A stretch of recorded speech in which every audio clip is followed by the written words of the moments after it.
Welcome back to TriFecta Airsoft Podcast. I'm your host, E-Rock. This episode is sponsored by Skirmish, Airsoft Connected. It's also sponsored by Hefe's Airsoft Solutions, a company that puts the airsoft community first. Thank you everyone for being here. Let's get to the podcast. Welcome, brother. Man, this is awesome, dude. I'm glad. This is so cool, man. Glad. You messaged me just a couple days ago or something. It's like yesterday. Yeah, yesterday, right? And I looked at your stuff. You had you have a podcast, and yeah, man, like it's fucking cool. And then you made this fucking song, man, like just like fast as hell. I couldn't believe it, dude. I had to. I was like, I don't know. I've been meaning to hit you up for, like I said, a few months. Yeah. And I don't know. I just finally had the motivation to be like, all right, I got the balls. I'm gonna hit up my boy. And you know, I usually like to write a song for all of my guests that come on my show. So I don't go on a whole lot of other people's shows, but when I do, I write them a song. Dude, so, hell yeah. That was so cool. I was sitting there watching, let's see, when you were texting me on Instagram last night, I was watching fucking, I don't know, some movie or whatever my wife wanted to watch, and I was just rubbing her feet and shit. And you know how that goes. And then she likes some foot rubs. Right. So and she was like, who are you texting? Because I kept laughing. You know, we were texting back and forth. And I was like, this dude just hit me up like today or whatever about being on a podcast. And he has his own podcast. And he's like a metal singer. And I showed her the clip that you sent me of, because, you know, you text, you were like, I know you like metal.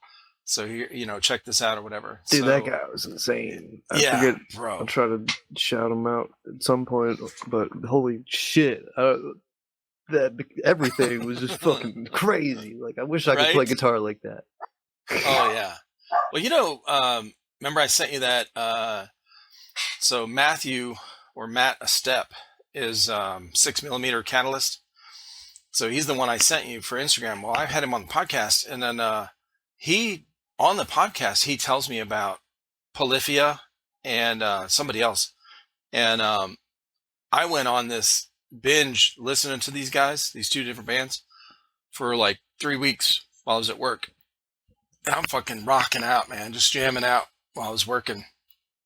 And the buddy I was working with, he's like, what are you listening to? I was like, dude, this shit is crazy. This is cool. Dude, that Polyphia, like, who the fuck can play guitar like that? Excuse my language, but oh my god, oh my god! If you've never heard of Polyphia, like, even if you're not into metal, because their new stuff is weird. It's like almost like hip hop oriented. What do you call it? I don't even know. But like, to witness the most incredible musicianship you'll ever see in your life, like, insane. Exactly. So what is your, I love the play on words with the name of your channel and podcast and everything. So tell everybody what it is, because it's cool. It's the I Newsome, but I didn't know it all podcast.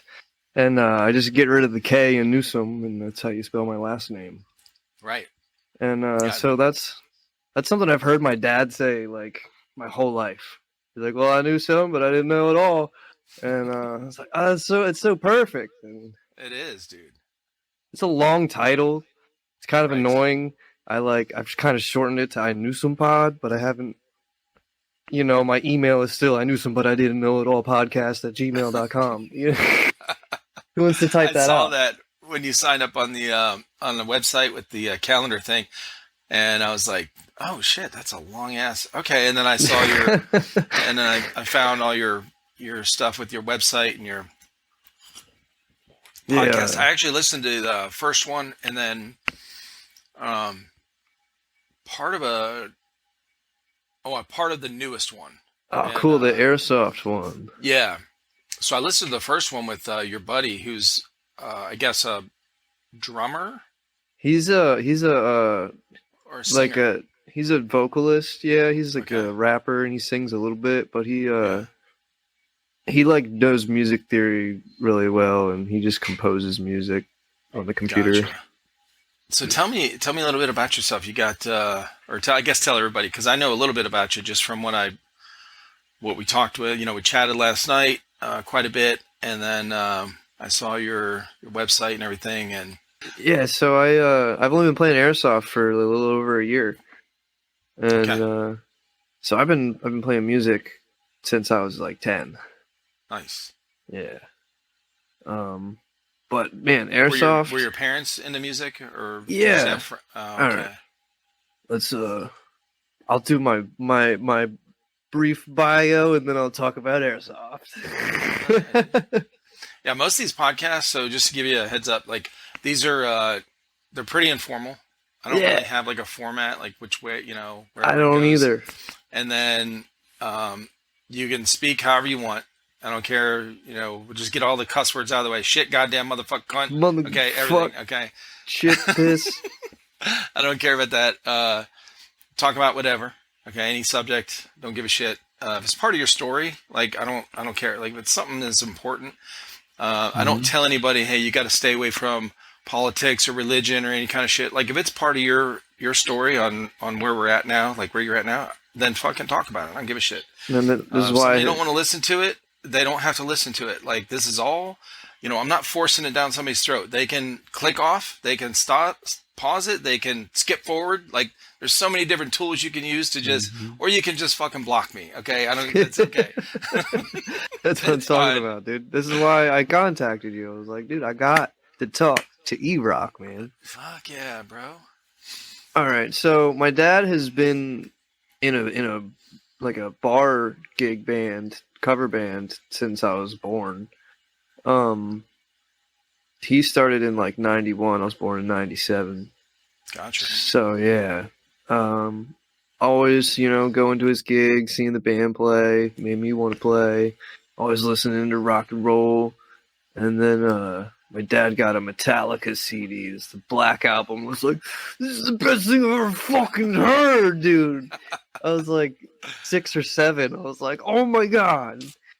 Then it just progressed from there, getting into heavier stuff. My older brother we really got into like Ozzy for a couple years. That was our shit. And then I started playing bass because that's what my dad played, and we had bass guitars. So I played that for probably like 6 months, and I got like decent like coordination. Enough like I was just a beginner, beginner level. Sure. But then I got a drum set, and I was like, dude. That's the shit. That was my shit. So, of course, I played drums for like 6 months. I was like, I need a double bass pedal. Like, come on, I'm trying to play this metal shit. Dude, when I was growing up, like in school, like elementary school and middle school and stuff, like Van Halen, of course, all these old metal or hair bands, big hair bands, and the 70s rock bands and stuff were popular. So lead guitarists were the shit back then. Okay? Oh yeah, dude. Oh yeah. So as far as bands go, they were the shit. Now, Rush, you had a few bands that had, this is before Metallica, before the double bass became popular. Okay, like really beaten into the rock music. So you had Rush, Neil Peart, right? When that started this trend of drummers, where people were like, because at school, man, if somebody knew how to play lead guitar, they were the shit. Yeah, but dude. you found the drummer, they didn't have the prestige that because the looks and all that, they didn't care about that. But they were we looked up to them big time, bro. There was like this air of respect for drummers because they were so rare. Exactly. That was a big reason I started playing drums too, because I had a good buddy that played guitar, and we were playing guitar together, but we were like, we're missing something. And then by 8th grade, We got a bass player. We had a band, dude. It was cool as shit. We were basically a Metallica cover band. Oh, that's cool. We played a couple Ozzy songs, and I can't remember even what. I think we played like Seven Nation Army, also Nice. White Stripes. Yeah, White Stripes. Yep. Just like simple stuff. But we I don't know. We were pretty good, man. Yeah. For being like 12 or 13. Yeah, dude. That's pretty good. And that lasted all the way up to like 10th grade. Okay. And then we all just had like creative differences, and it was high school, chasing girls and stuff. Sure.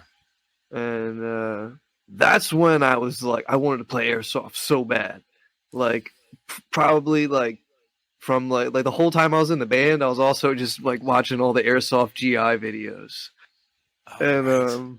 I'm not even sure if there was like much gameplay videos back then. There was a lot of like paintball tournament stuff you could watch. And Yeah. that was cool to watch. But wasn't much airsoft. But like, besides, I just remember like basically only watching airsoft GI videos. I want to do this so bad.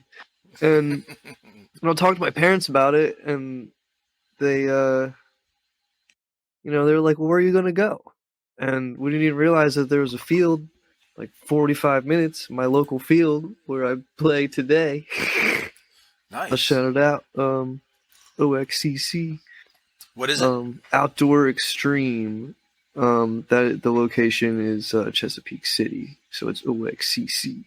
And then I think they have like 2 or 3 other locations in Pennsylvania. I haven't been to any of those though. Okay. Yeah. Now, where are you at? You're in Baltimore area? Yeah, so I'm on the eastern shore of Maryland. I'm on the other side of the bay. Okay. Have you ever been to Aberdeen? No. No? Okay. Aberdeen Proving Grounds? Uh-uh. I don't know, because I don't know, you're in the service, but that, I don't know, they do a lot of weapons testing there, and it literally rattles the windows in my house. Oh, shit. Well, that place has been mentioned in a lot of different movies and songs, too, you know? Yeah, dude. Aberdeen, man. Anyway, and then I think when I was like 16, that's when I finally got the recording program and the equipment to start recording shit. Yeah. And that's when I really started picking up guitar. And then I'm still a decent drummer. I'm not practiced, so give me an hour to warm up or something. Yeah. I better practice before I go somewhere, but I mostly just play guitar now. And I gotta say, for anyone that's learning guitar, at least practice to a metronome. The thing that goes beep boop boop boop beep boop. That's the boop, set. boop. That's the beat, right? Like the tempo. The tempo, yes. Yeah. So that will like make you leagues better and make you be able to play with other guitar players. Anyway. Really? Yeah. So if I wanted to use that right now, would you be able to just tell me verbally how to set that up to use, like, to practice to it? Yeah. So just Google a metronome. Okay. And then set it to whatever tempo you feels comfortable to you. And what I would say, do you play guitar? No. Okay. Okay. I learned on an acoustic. So when I was 12, 13, I played, right, for like 2 years in our church band. Nice. And we did, so I knew all the basic chords, D, G, F, F minor. Okay, shit like that. Yeah. So, and I would just practice those over and over and over. You can play almost any song like that. An E minor. Yeah, just get rid of the finger. Yeah. So I did those. But listen, I practiced on a nylon string acoustic. Nice. That's pretty cool. The guy that was teaching me had a nice guitar that had jack plugins and stuff, really nice acoustic that plugged into an amp and all that. Mm-hmm. That was steel string. Mm-hmm. And then he had a 12-string guitar. He started to let me practice on that just to get my fingertips calloused. Yeah. Because when I think I'm pretty cool at 12 years old. Like, I got these chords down, bro. Like, this is easy. And then he gives me his steel string, and I was like, oh, fuck. Yeah, play for an hour on this thing. Oh, my God. Talk about pain. Holy shit, So dude. check it out. I do that. I've made a habit when I was like 12 or 13. I just do this with my finger now, and I just kind of dig it Dig into my into it. fingers, It's a and good idea. it keeps them calloused. Uh-huh. And it's not like hard and rough, but it's like it's just good enough to be able to play guitar. Like I can play guitar for an hour, probably Yeah. not, pretty comfortably. Yeah. Then my buddy got a electric guitar, and I Mm-hmm. was like, "Holy shit, Yeah, this is so easy!" yeah, dude. Like Oh my pressing, god. it's not Yeah, easy to if play it's just for your fingers, if it's set fingertips. up right, yeah, no, yeah, Uh-huh. hell yeah. Very Mine sensitive. So, yeah. electric guitar, if it's set up right, you should barely have to push your fretting fingers down on the frets. Like, Yeah.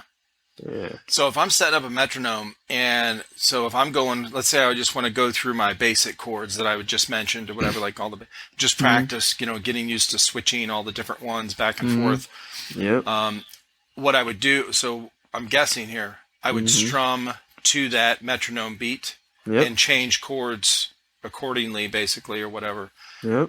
and try to stay on that beat Yeah. or that tempo. Okay. Yeah. So I mean, even like if you just want to get warmed up before you even pick up the guitar, just hit the metronome and see if you can just 1, 2, 3, Get it in your 4, head. 1. Yeah, and then that can also kind of the clapping slightly transfer to a picking motion, Right.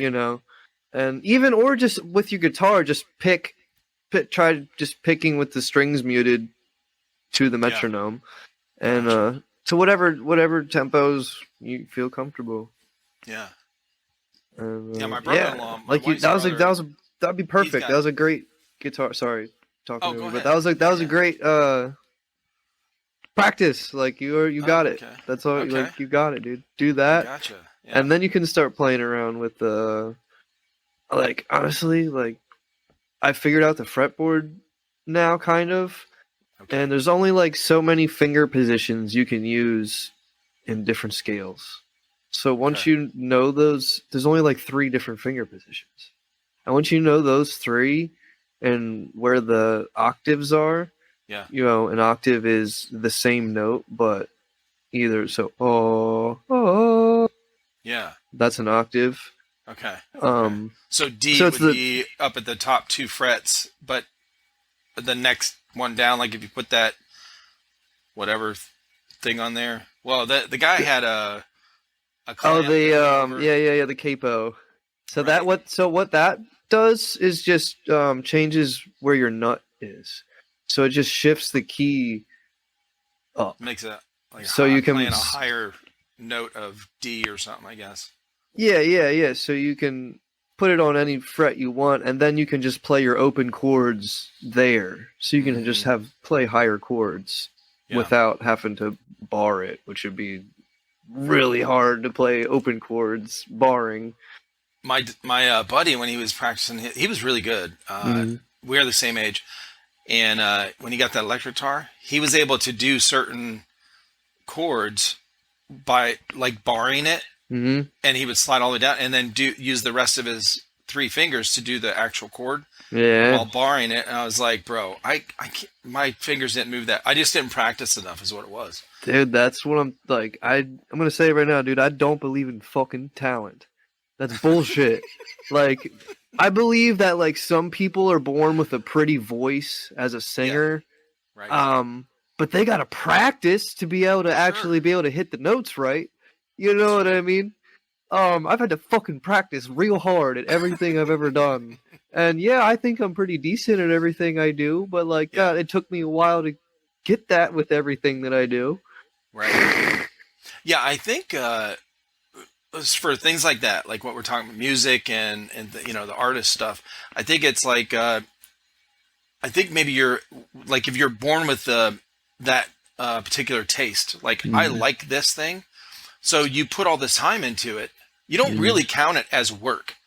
Like you don't really think of it. Like when I was practicing guitar, my fingers were hurting and stuff, but I didn't think about that. I thought about I want to get better at it. Oh, and I made some sounds on my own. Holy shit. Like I made this little like ditty for myself, like, and I was in a certain mood. So I made this thing and I was like, and I felt it, and I was like, holy shit. And that kept Dude. me going, and it was like, so I never really felt like it was work. So I feel like, with stuff like that, yeah, I think you're right. There is, it's not like, okay, oh, I'm good at this, so I'm going to keep doing it. Like, if you don't like it, you're not going to do it. But if you like Exactly. it, you're going to keep doing it, and it doesn't feel like, oh, I put in 10,000 hours of practice. Like, no, I love what I'm doing, Yeah, man. so I don't know how long I've done it. I just do it, like. Yes. But Dude. it's a lot of practice. This guy was an artist, like a sketch artist, and I always liked drawing when I was growing up. And he's like, I said, "Damn, bro, you're really good. Like you're talented." And he's like, "No, I fucking worked my ass off, but it didn't feel like work." I said, "Oh, okay." Man, that's such a good way to put it, dude. Yeah, Wow. Oh, dude. So, and then so on the music side of my life, I've done like a whole lot of shit in my life. yeah, Um high school we did like I played in jazz band that like really helped my high school, like that 8th grade band that we played up till 10th grade. Like we got really good in like nice. 10th, like by 10th grade. Yeah, And we went on we went to a competition in Florida my 9th grade year, and we got like first place what? for jazz band. No I shit. think first place for marching band, and then we got like third place for concert band. Damn, It was sick. We were that's pretty cool. good. We were pretty good. But then all the Mhm. seniors left the next year, and we fucking sucked. It sucked so bad. It's That's like me funny. and my guitar player were the only people that could actually play. Yeah, Oh, and then we actually got another guitar player who joined us. I don't know. I can't remember how far into the band, but he was homeschooled, and he saw us playing at our first show, and he asked if he could join our band. We're like, well, you can come to one of our practices, see if you can play. And he was better than all of us. We're like, oh yeah, shit. come on. Um, I don't even remember where I was going with that. That's cool. Oh yeah, dude. And then he was in the jazz band with us, and he's also a fucking phenomenal piano player. Oh my god. So he played piano for us when our really Okay. good senior piano player graduated. So that was sweet. But then 11th grade rolled around, and I was like, fuck school. I just got my GED. I like in Maryland, I get a high school diploma, and I graduated technically from high school with honors. So I'm like Yeah. in 11th grade. I'm like, fuck yeah, dude, Oh fuck this shit. shit. Oh, that's awesome. Yeah. And then when I was 19, I joined a touring band with one of the seniors when I was a freshman in the jazz band. He was a trumpet player, but he was also a badass guitar player. Nice. And he hit me up. He was like, "Dude, our bass player bailed on our month-long U.S. tour. I know you can play, dude, and I know you can learn songs fast because I was in jazz band with you." And we were pretty good friends. We had a little metal band when I was like 16. It was like the year after I think I was in 10th grade. Yeah, after I got all my recording shit, because we recorded a little demo. It was sick. Nice. I did vocals for that. Yeah, Is dude, that we when you first toured. started singing? Huh? Like, is that when you first started singing? Like, kind So of heavy or? yeah, when I was like 13, probably is when I started practicing, and I did it completely wrong, and it kind of hurt my throat a little bit. And so now I've learned how to do it the proper way. And I don't know, it's really fun. It's such a like a release. Like if I don't get to do it like once a week at least, like I do landscaping, so we're in grass cutting season now, boy. So I just get to ride the mower. And so sometimes like if I'm at like a yard where it's just like a big open field, dude, I'll do some vocals out there, dude. Practice a little bit. It feels so good, man. I'll I bet. don't, you just get that out, get that out. I don't know. You just feel powerful. Like so I'm kind of like a small, skinny dude, but when I can make this deep, fucking evil noise, I'm like, yeah. When I first heard some of your stuff, matter of fact, I think it was when I clicked on your podcast thing, and My intro. yeah, and you were like, Starts Yeah, off that as a hip was hop song. you did that, and I was like, holy shit. And yeah, it's pretty wild. I follow a couple different girls on Instagram that sing like that, and they're like tiny things, bro. Yeah, dude. They do not look Chick like they could do booklets it. are so cool, dude. I really like. I It's just think that's wild. awesome because it's been such a like male dominated thing, and Sure. especially in metal for so long. And then like I don't know, there's finally like a bunch of girls that are finally starting to like not be. At least I don't know if they were doing it and just not telling anybody, but at least now they're they're coming out. It's awesome. Well, I saw Trivium, and Spirit so this is Box. a huh. You gotta check out Spirit Box, dude. I haven't seen them yet. Oh my god, check out I Spirit did. Box. So the first, let's see, the first metal Trivium's sick. concert, yeah, it was Trivium, and that was up in North Carolina. I'm in South Carolina. It was like an hour and a half away up in Charlotte at the Fillmore, and oh god, I My cannot father-in-law remember who lives in opened South for 'em. Carolina. It was. We might have to hang out when I go visit, man. I know you'll know who it is, but I can't remember the name. But the band that opened for him had a female lead singer, Mm-hmm. and it was metal, and they're pretty popular. Like Evanescence or something? No, God, why? I don't know why I'm seeing her on this. I can see her on this music video and on I'm stage. blanking. I took a video of the opening song they did, but anyway, they were. That was the first time I had heard of them, and so they opened for Trivium. Well, then after that is when I noticed all these different girls doing it. It's probably one of those things. I forget what you call it, but once you're aware of something, like you notice it all the time. Like if you're looking for a certain kind of car, like, oh, I want to look for a Jeep Wrangler, and now all of a sudden you're like, all you see on the road is Jeep Wranglers. Mm-hmm. Oh yeah. It's that same type of thing, and so I ended up following these girls on that sing like this. I'm like, holy shit, how do they get this? And they get people all the time that comment on their stuff saying you're doing something with the mic, or what I mean, like. No, Yeah, it's that's crazy. them. Yeah, that's them Mhm. making that noise. It's pretty wild. It's honestly not that hard to do. Really. Yeah, once you like figure out how to just move your throat muscles and tighten your diaphragm, like somebody could learn how to scream and sound pretty good in like a month. Gotcha. Like I've seen a few people do it, and it's awesome. Like I taught them how Yeah. to scream, and I'm like, see? And they're like, oh my god, it is so easy. I told you. And it's cool because like everyone has like, I don't know. Some people say all the screaming stuff sounds the same, and I don't know. I think most people have a pretty unique voice. I mean, even doing the same styles of vocals, like I don't know. There's a lot of, that's some of the reasons I listen to some bands. It's like, yeah, their instrumentals are cool too. It's like, man, the vocalist. You know what I mean? Well, if you're not used to listening to it, like somebody that doesn't like metal, and then they hear it, and they honestly probably couldn't tell the difference between two different bands or two different songs. Or whatever. Absolutely. But when you listen to it, most of the time, then you like that, and you enjoy it, then you can tell a difference, in the singing style or whatever. But yeah, I could see, like when I first started listening to metal, that was I kind of felt like that. I couldn't understand the words. Yeah. I couldn't understand. It took a while. I was scared the first time I heard anything heavier than metallic. The first time I heard like death metal, I was like, "Yo, what? Like, am I gonna go to hell if I listen to this?" I was a Catholic. Same.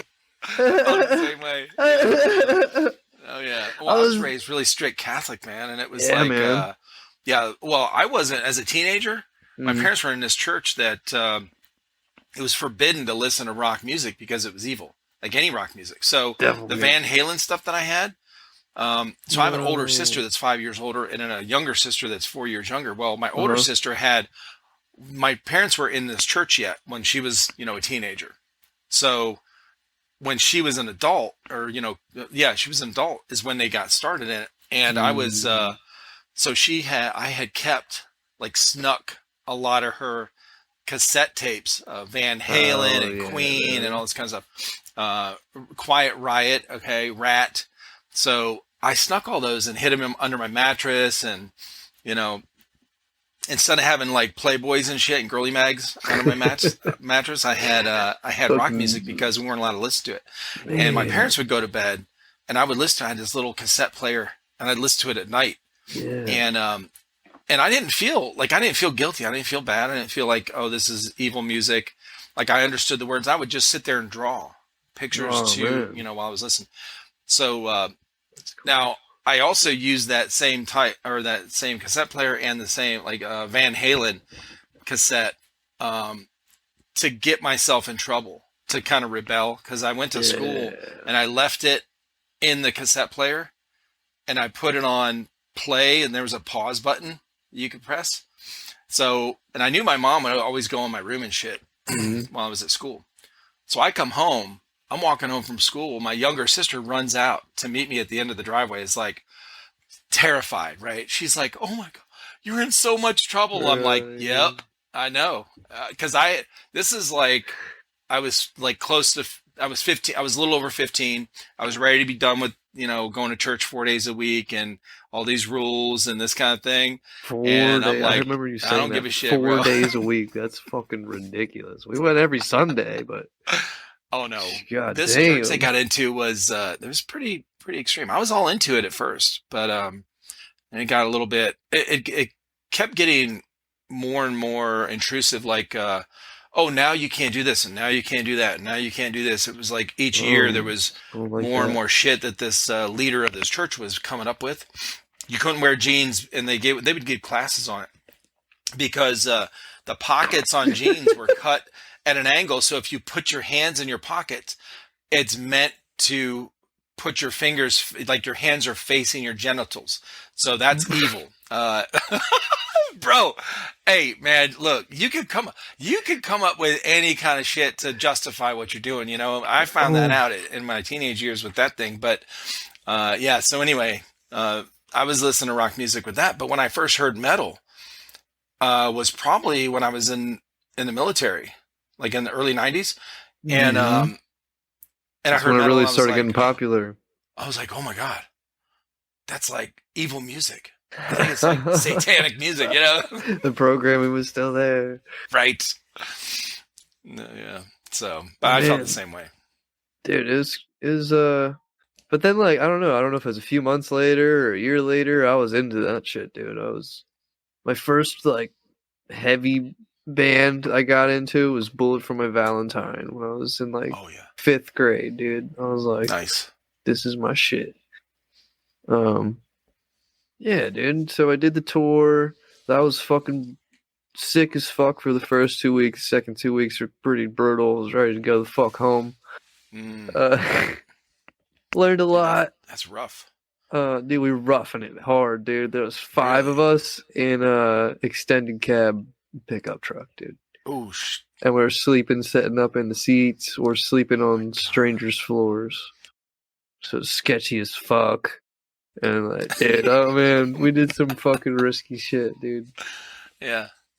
It was fun. It was fun. But goddamn, I would never tour again unless I already have money. Like, I need a Hmm. bus and I need a driver. I'm not driving fucking anywhere. Like, Fuck that, bro. I my mean, father-in-law damn. lives in South Carolina, so we drive down there every once Oh. in a while. Like, oh fuck, dude, it's either it's like sometimes it's like an 8-hour drive, sometimes a 9-hour drive.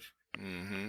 And after touring, dude, I think I have PTSD. Sometimes I have dreams where like the band's like, dude, we need you. You gotta come on tour with us. And I'm like, no, I don't want to. And they're like, we need you. So I agree to it. And then as soon as we leave, I'm like, no, I want to go back. And so All this anytime anxiety, I have anxiety about traveling anywhere, driving, and oh yeah, dude, I've for been getting a real. lot better about it. So what I have to do is just like not get excited about anything that's far away or think about it at all Yeah. until the absolute last minute. Then I'm like, all right, I'll pack my bag, and it's like, all right, let's go. And I Mm-hmm. drive, and I like just don't think about it. I'm like, all right, there's a GPS. Exit's not for whatever. Not even care. I'm just gonna drive. and I'm not gonna think about home. And then I make it there, and then as long as I can set up a home base, then I'm good. You know, as long as I know I have an area I can go to and be safe. You know, like not have to worry about anybody fucking with me. Yes. You know, and didn't have a whole lot of that on tour. I'm sure. Yeah, you're winging it. Going to another city every night. Like, there's a couple times, like, we got to stay with my cousin in Colorado. That was pretty sick. Oh, nice. That was the highest. You guys drove all the way out there? We drove all the way around the whole country. So our first show was in Nebraska, I think. Yeah. Damn.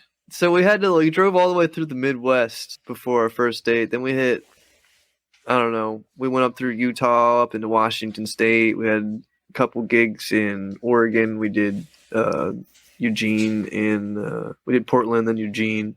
Okay. Then we didn't have any shows booked for like 3 days. Or no.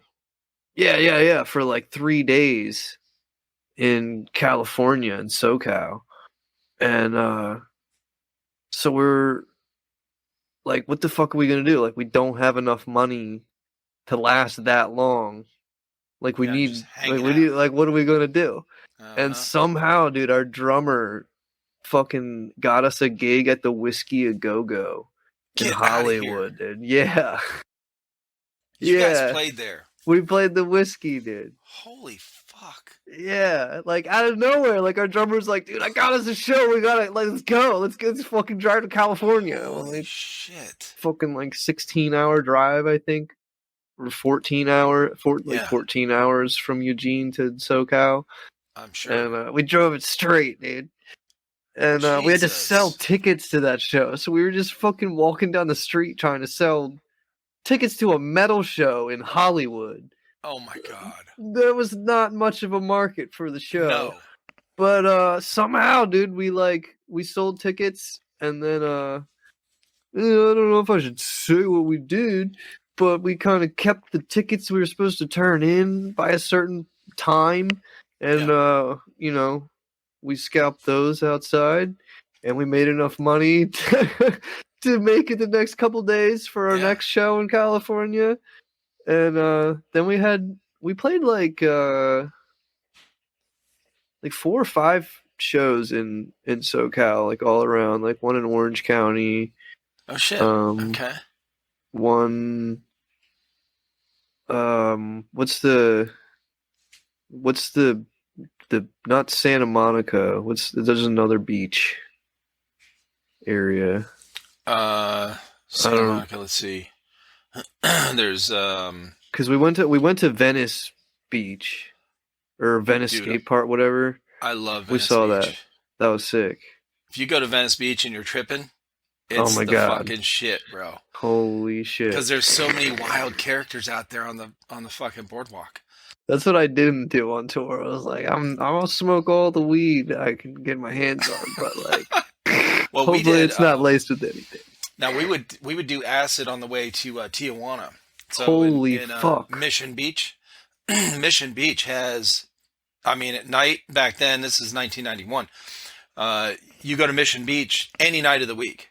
After 8 o'clock at night, bro, game on. Like guys walking up and down. Take some acid. Like, you just and you know, crack was becoming big back then. Crack cocaine, you know.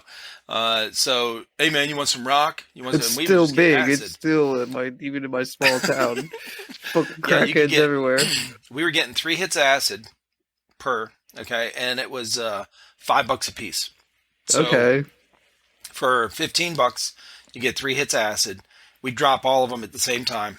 That's probably pretty expensive for back then. And by the time we were, you know, from Mission Beach to Tijuana, because we wouldn't drive over.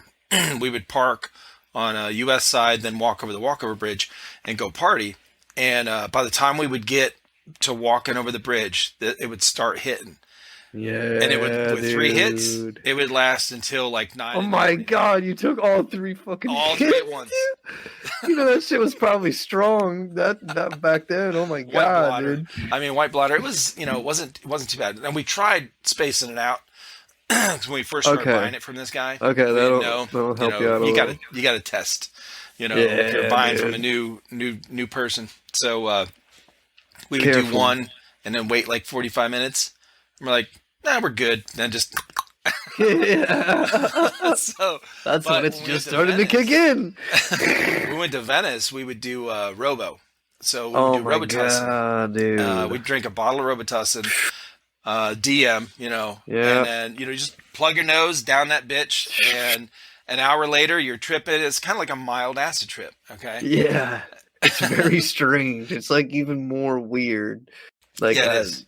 I don't know. I took the triple C's. My buddy got me to take. I think this was even before I had taken psychedelics. Okay. He gave me the triple C's, man, and I don't even know how to just like I had no sense of time. This is when I was playing in my church band. My Catholic church somehow got a band, dude, and I was playing drums in the Catholic church, dude. But I was robo tripping the night before. And I was like, dude, I had like no sense of time. My vision, like it looked like I was just like blinking as fast as I could, but I wasn't blinking. But my vision was just like blah blah blah blah blah blah blah. I was like, what the fuck? Felt like I was drunk as shit. Like I couldn't walk. I was falling over and shit. I had to get my buddy to walk me back inside my house and up into my bedroom. Holy shit. And I was like, and then I woke up the next day, and I could move my body and stuff again, but my perception of time was still really fucked up. Holy shit. It's so hard to describe, dude. And I had to play drums in the church. And dude, like I gotta say, like there's something about muscle memory, dude. Do your ready ups, everybody. If you're playing airsoft, man, do your ready ups. Listen to Call Your Hits, listen to Storm Riders. Yeah, that's a good podcast, dude. I like those guys. Dude, I love them, dude. They're so sick. I want to ask Phil and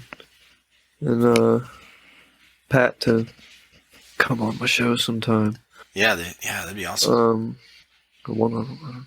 Anyway, fucking muscle memory kicked in, dude. Because like, I'm telling you, like, so I couldn't tell if it'd been 5 seconds or 5 minutes if I wasn't actively doing something, and so I had to drive into my church, which was like probably 10 minutes away or so.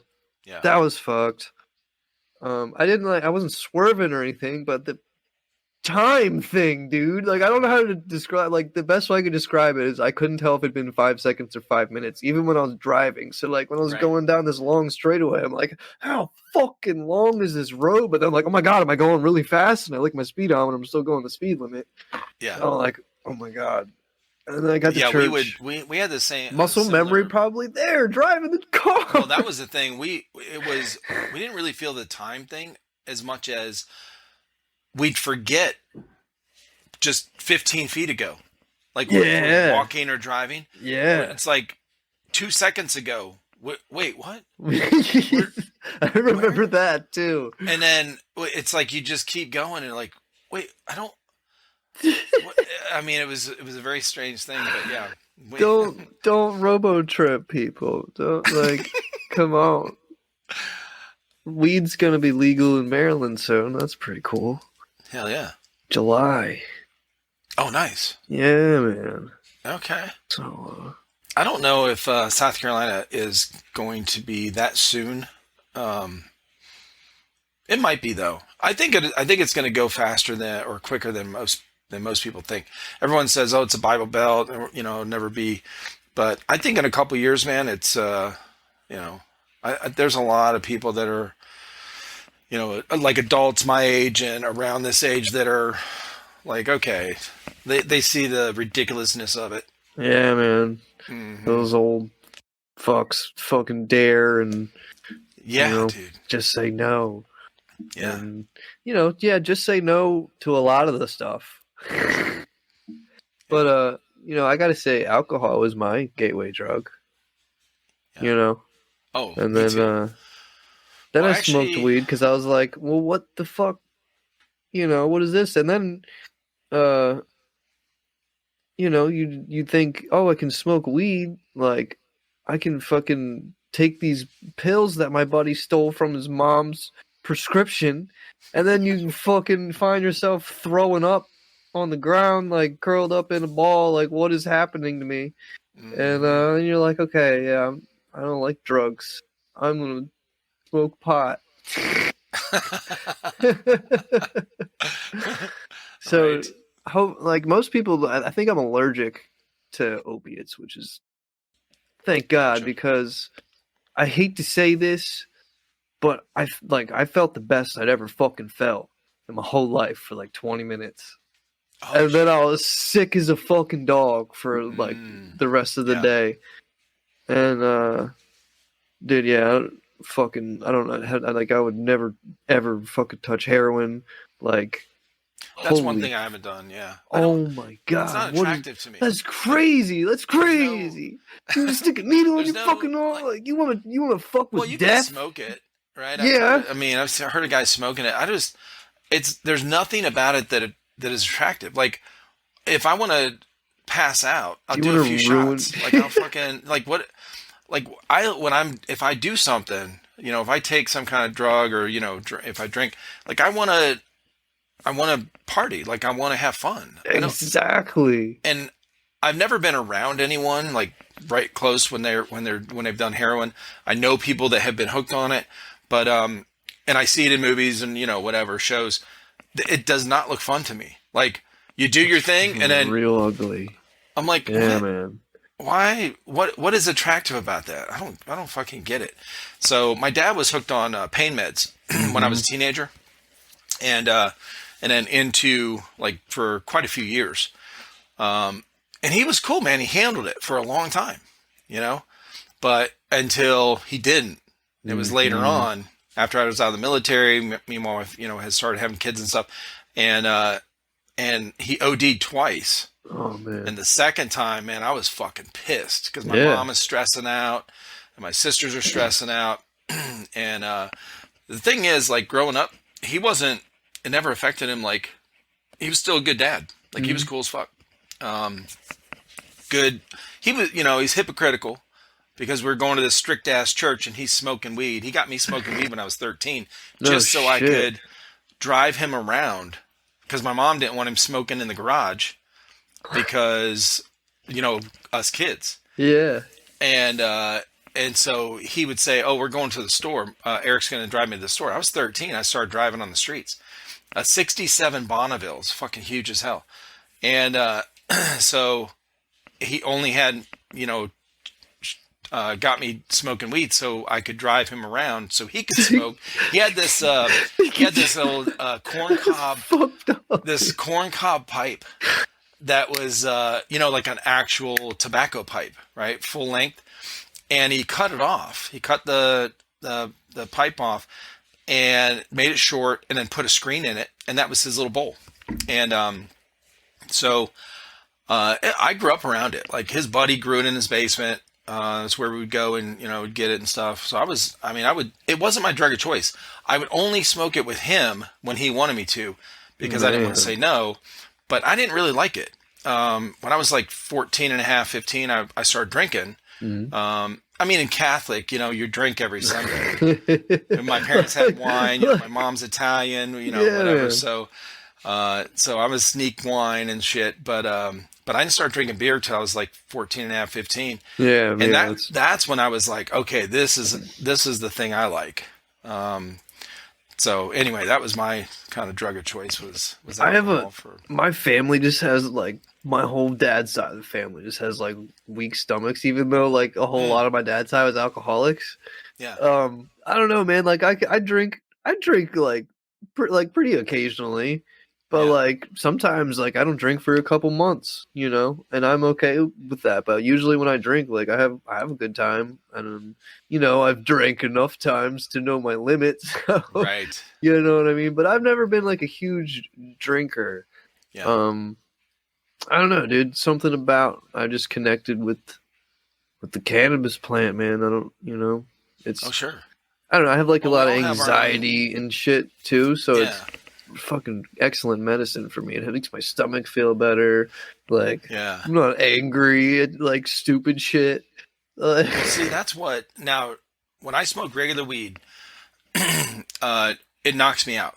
It makes me loopy. It knocks can me make out. you- It makes me like it's, which is not fun for me. So I can't hold a conversation Mm-mm. because I'm literally losing my thoughts. Like I'll say 2 words in a sentence. I'll have this thought, and 2 words into it's gone. And it's not like that happens once. Okay, this No. happens like every 5 seconds. So I can't even carry a conversation. So I'm not enjoying it. But I'm gonna tell you what.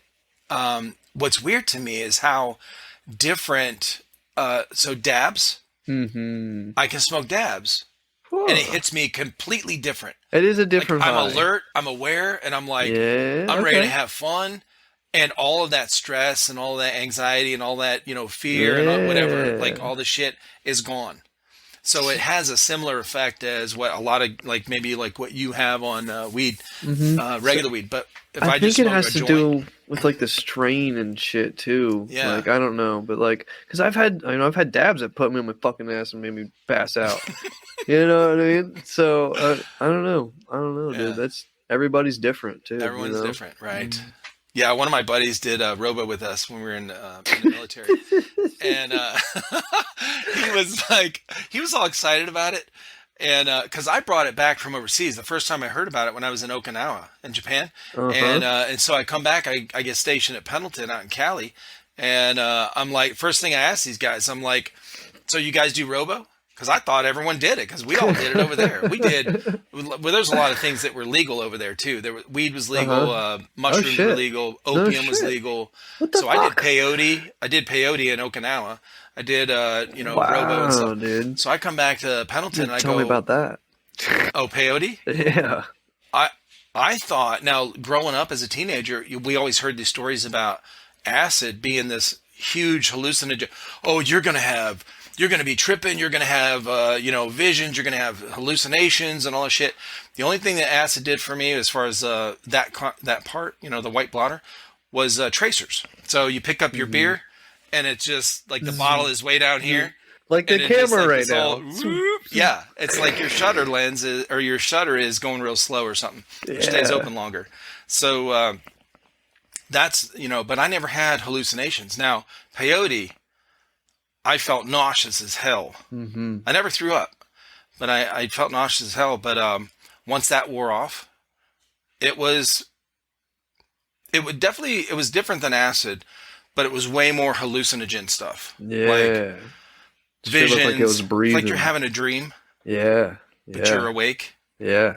Like you just like all the whatever Like a lucid dream. Well, if you're experienced with those kind of things, then if you do some kind of psychedelic, whatever kind of mental or emotional state you're in, then it really Just affects amplifies how it. you trip.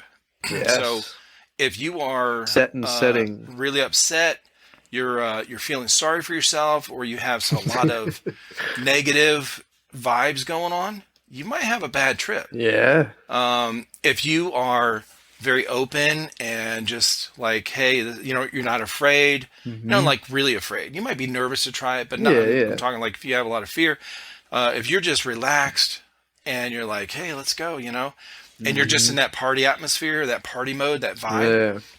And I always was like that, so I always had good trips. Yeah. So man. peyote I saw good shit. I saw a lot of angelic shit, to be honest. That's like awesome. Light, flares of light that I thought at the time was like angels kind of, talking to me. Yeah, dude. They might have been, showing you some love.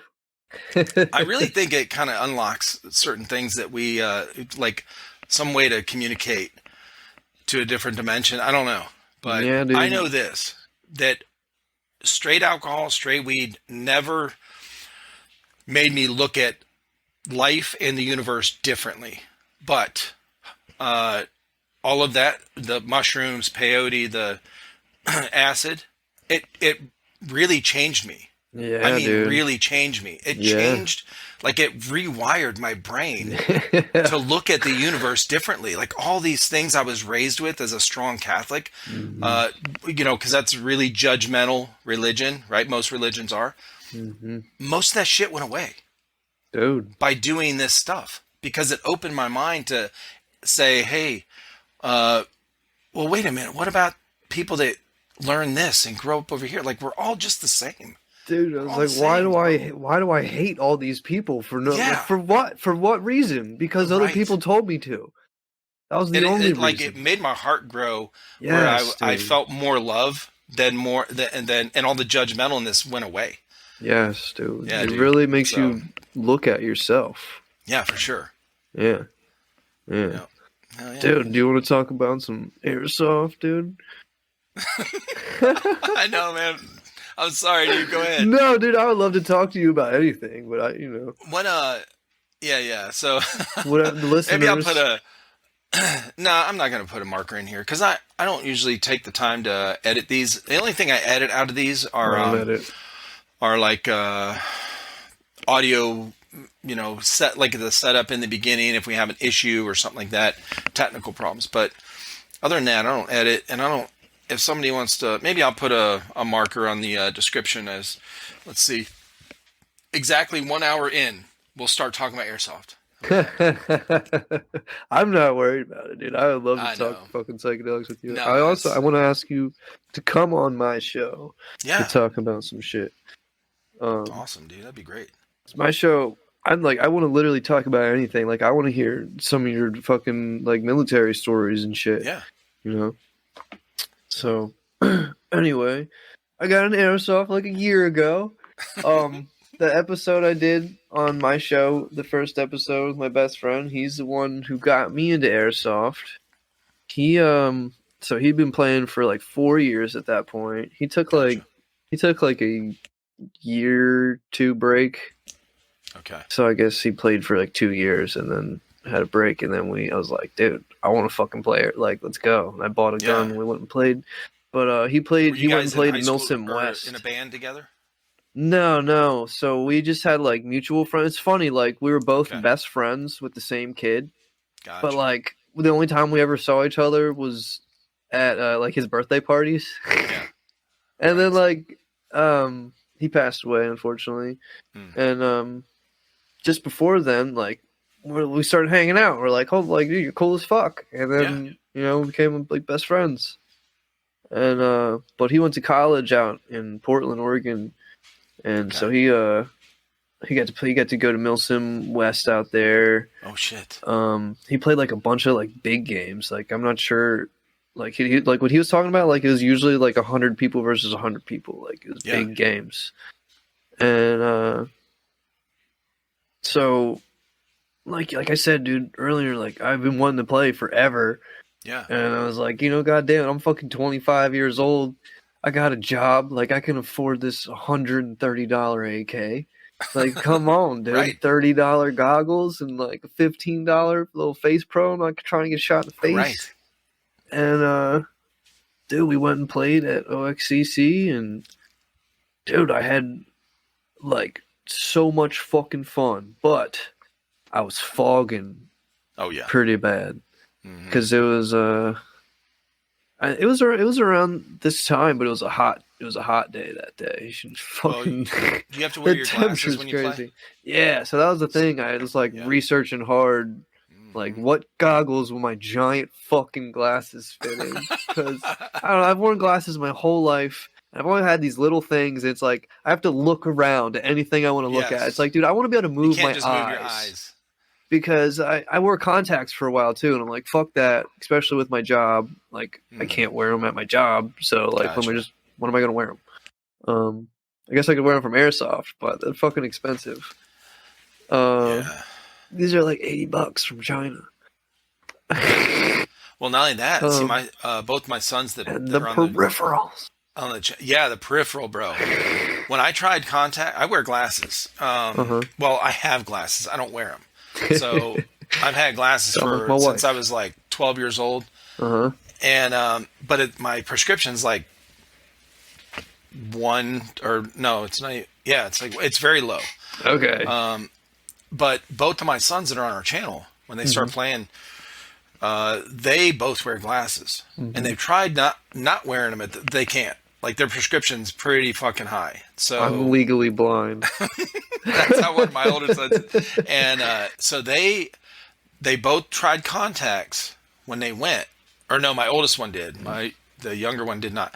So he tried wearing contacts. He went to a 3-day mill sim, right? I think it was Stonebreaker. Mhm. 700 people there. Okay. He like Saturday afternoon, he gets some dirt in his eye. Can't get it out. He has to pull his contact out, and they're out in the fucking It's woods, fucking and they're gone, camping. dude. What, you got your So and he contact don't solution with you? Like, come no, and he on. didn't take extras, so he's fucked.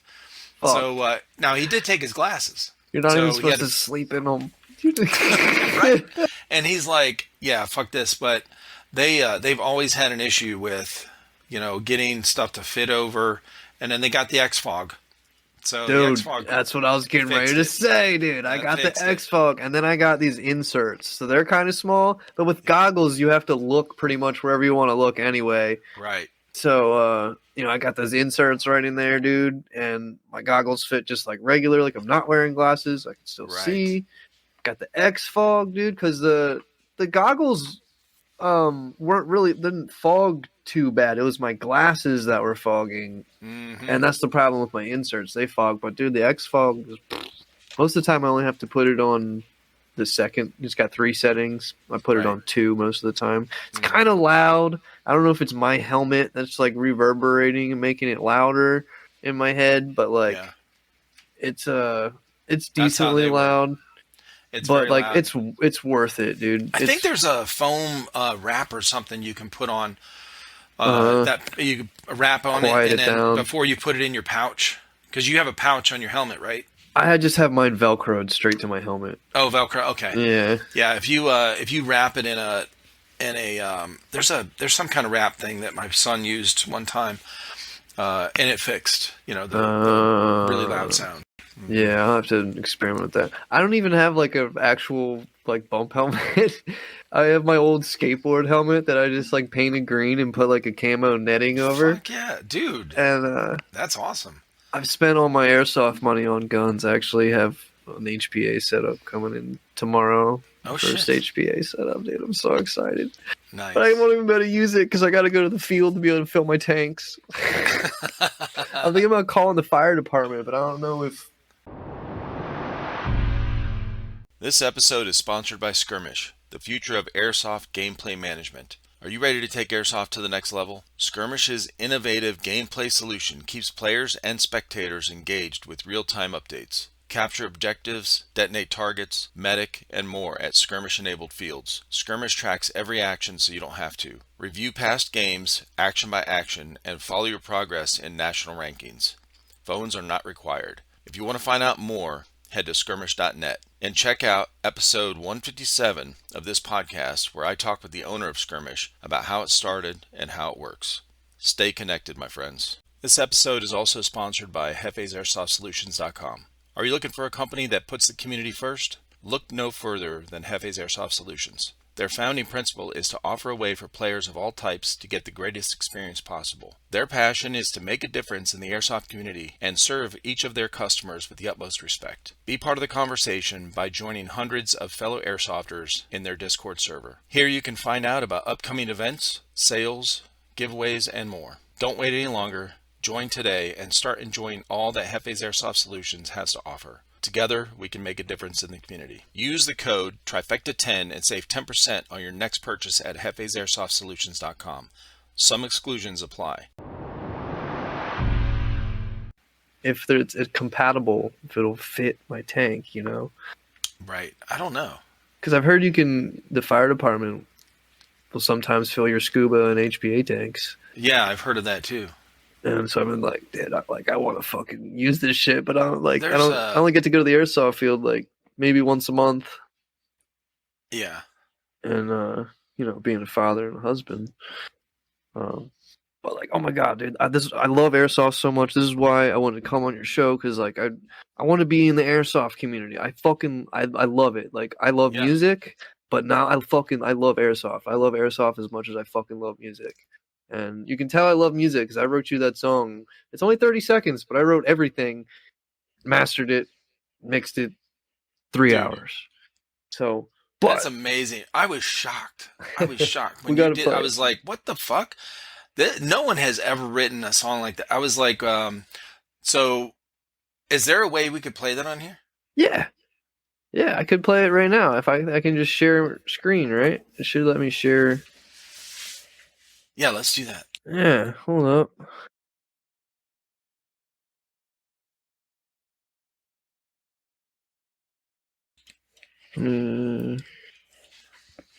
Share your screen. Windows Media Player. I told my wife, I was like, this dude wrote a song about the podcast. Dude. And she goes to all the metal concerts with me, so it's pretty cool. I don't know, I love it. I haven't written a song in a while. Yeah. Actually my touring band is supposed to be, I don't know if I should say this because I don't know if it's officially happening or not. We're supposed to be having a reunion show. So I've been practicing that stuff a lot, but I'm playing bass for that. So I haven't even really been playing guitar. So I gotta say, dude, like playing bass is pretty difficult, especially I don't have the biggest hands. I got kind of short fingers. And so playing bass is like playing guitar is hard enough for me. Like playing bass is like, oh my god, like I can barely stretch my fingers. Really? Like the 4 or 5 frets I need to sometimes. And oh, okay. So okay, I don't know anything about it. I thought it would be so a bass guitar is it's a longer scale. So all of the frets are like much farther apart from each other. Gotcha. So each note is, farther away. So, but when I picked up the guitar, dude, it felt like a fucking toy. Like it just felt easy, dude.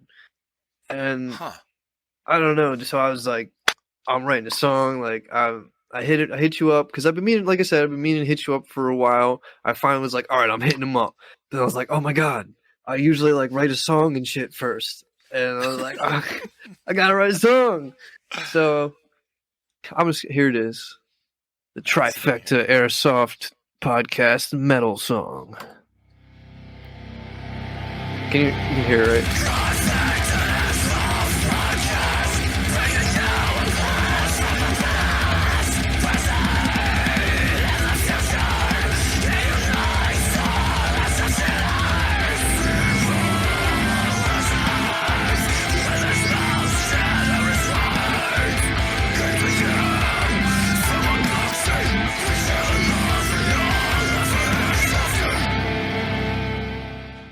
So the mix isn't the best, I mixed it. And it's awesome. I mean, it gave me chills when I listened to it last night. I'm not joking, That's awesome. Bro. That's cool. It was fucking cool as hell. I was like, dude, this is so cool. Dude, like I said, I love it. You sent me the words too. Yeah, I'm gonna post that on our on the description of this video too, because I'm gonna put obviously the songs in here. Hell yeah, yeah, man. I love it. Yeah, man. I appreciate that, bro. It's fun for me. Like we were talking about earlier, it's fun for me. Right. So that's cool. I'm glad you like it, dude. That makes me happy. Yeah, I was blown away, man. I was blown away. I was really humbled. Yeah. Dude, that's cool, man. That I don't know, like I said, that makes me feel good. Awesome, man. So you got into airsoft. You got with your buddy, barely a year or just over a year. You got HPA setup coming in. It's your first one.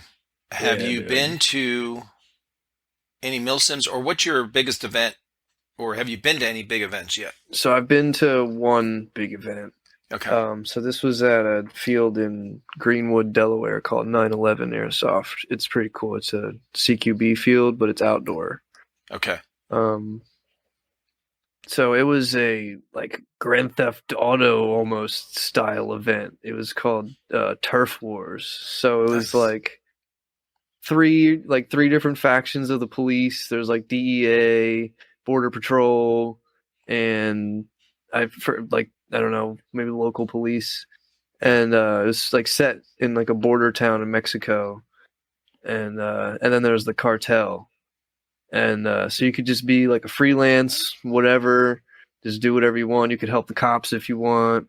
You could run like drugs. They had like little bags of like sugar and stuff that we were running around as drugs.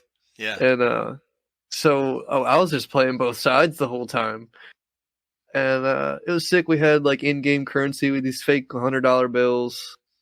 They had like a bunch of gear that I guess that like people donated, or some of the employees donated, and you could buy actual gear with the in-game currency. Oh shit, dude, it was sick as fuck. Oh, that's cool, man. My buddy got a bump helmet. I almost bought a belt, dude. I should have bought the belt because I don't know. I haven't tried running a belt yet. I've done plate carrier, and now I got a chest rig, and here's my chest rig. I love this thing. It's nice. Fucking lightweight. It's tiny. Yeah. So much more maneuverable. I don't care if I get shot. At least I know I got hit. Yeah, no shit, right? Yeah, because the plate carriers, man, when you got all that shit on them, it's like... You can usually hear it when you're playing outside. Or like sometimes like when there's like BBs, like blah, blah, blah, blah, especially if you're on like a piece of cover that makes noise.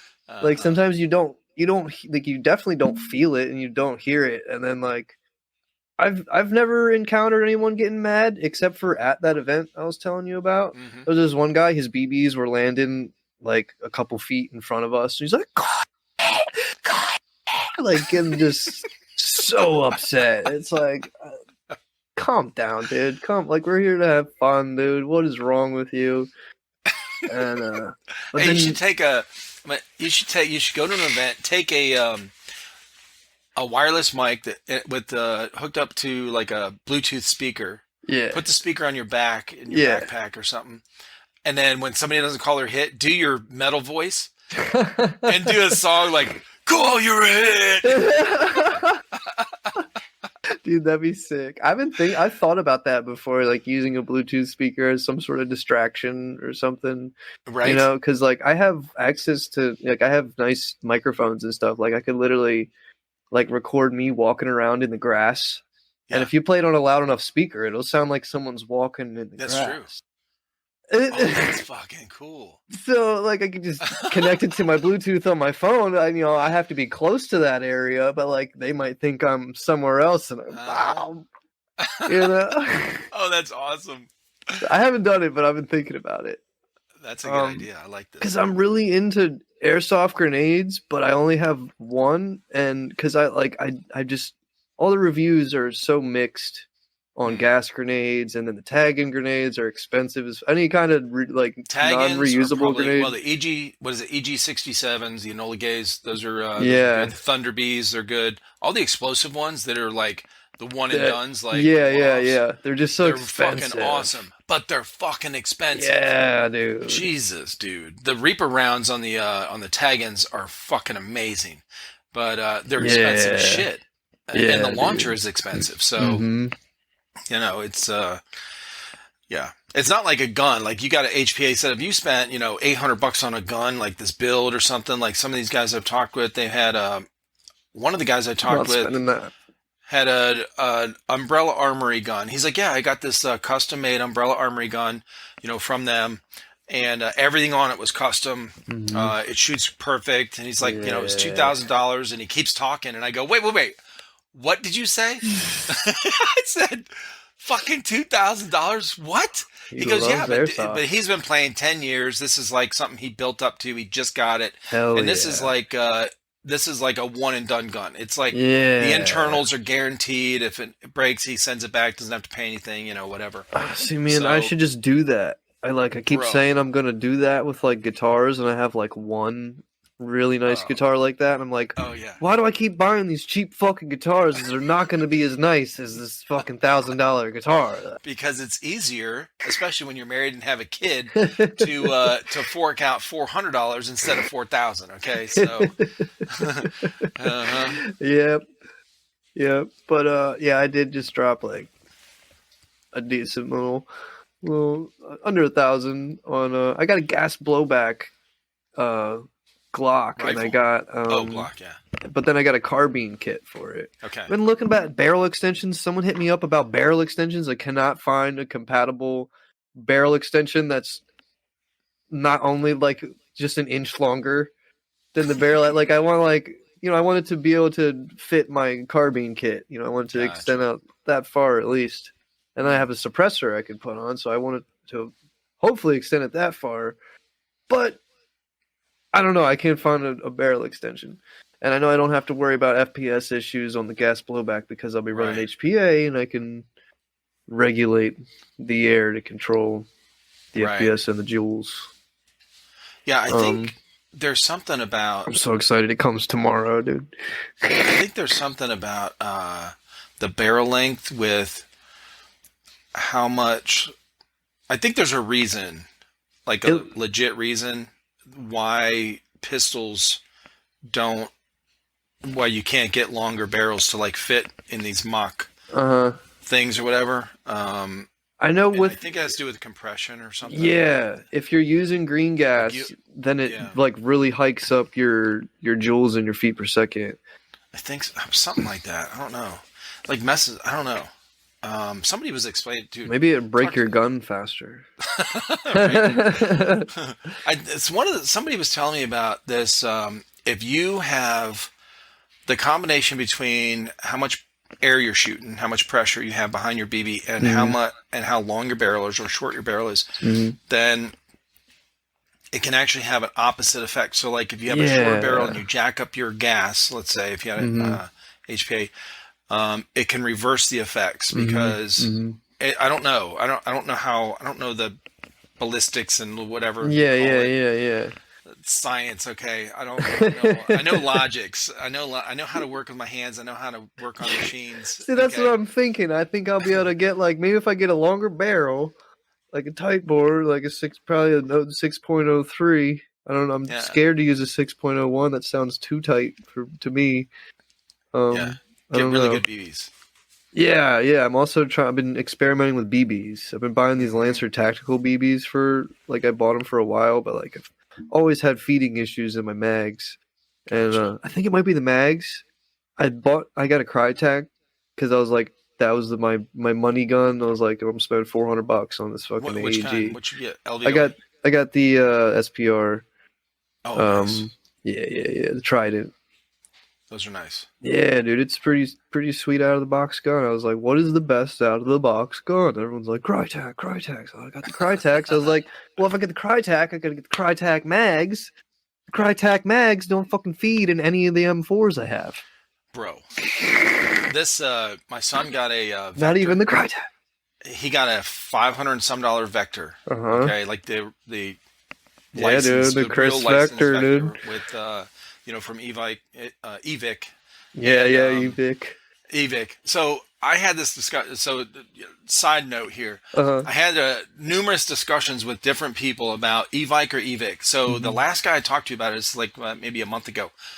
I said, I don't care if they don't, unless it's somebody's last name. Like if it's somebody's last name, then I'll pronounce it correctly because that's your name. That's what.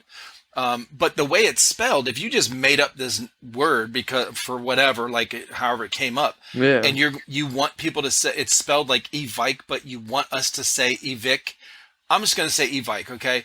So the guy was like, no, it was the original guy's last name, and I was like, oh, okay, well now it's Evic. Okay. I'll call it Evic out of respect because so that's cool because I've heard what's the guy who runs it now? What's his name? Matt. Evic Matt or Evic Matt, yeah. He always says Evic, so I was like, oh, it's Evic.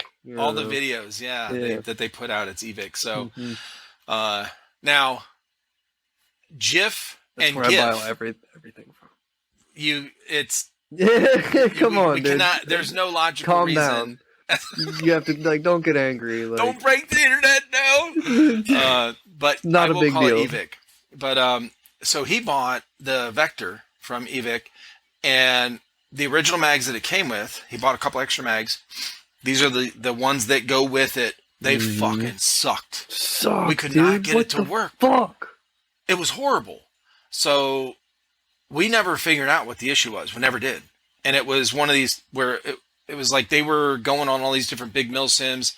He took it. It was fucking shit. So, of course, he had to use his backup gun. You know what his backup gun was? A $99 Lancer Tactical M4 version 2 or some shit, okay? It was like, and that thing is like a fucking tank. It never messed up. It fed, no matter what shitty-ass mags you put in it, it feeds right. Fucking right, dude. It's like... That's what I'm talking about. I got this, like, $130 Colt license, short little stubby M4, dude. Just throw any fucking mag in that bitch. It's feeding.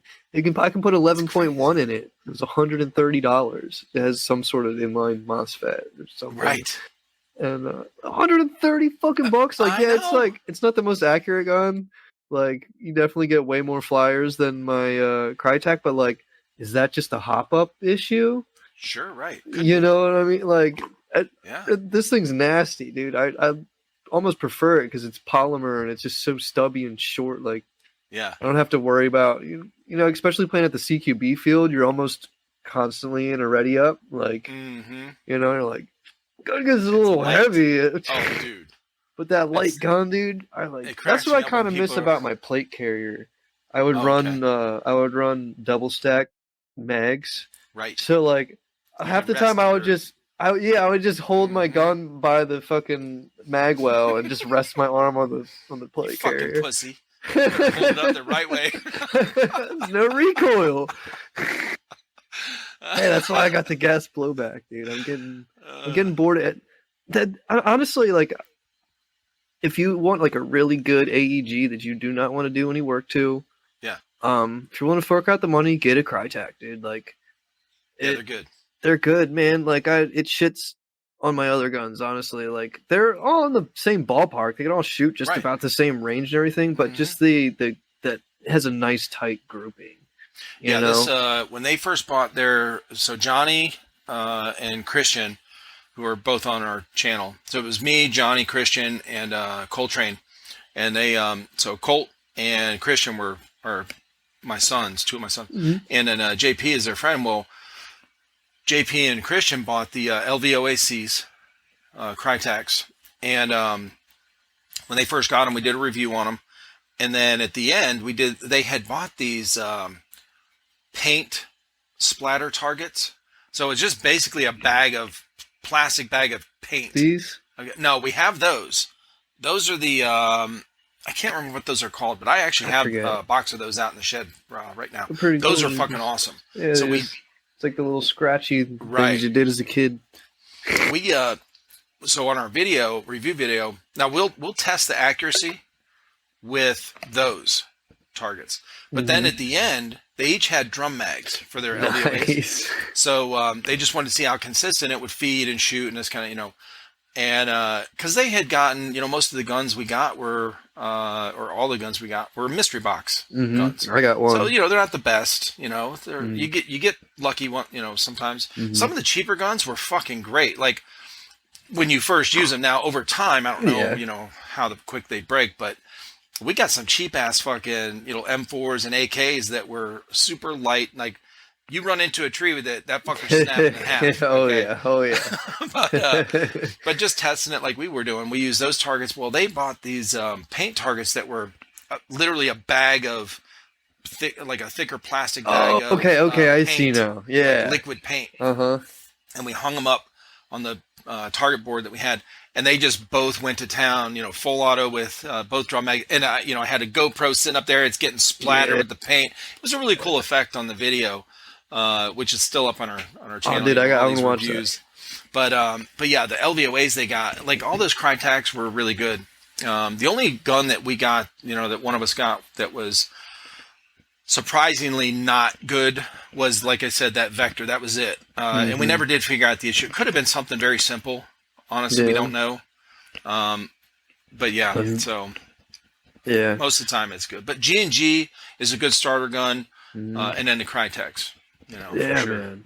Yeah, my buddy had the War Sport, and like I said, he ran it hard for like 2 years, and then this whole past year we've been playing like a lot.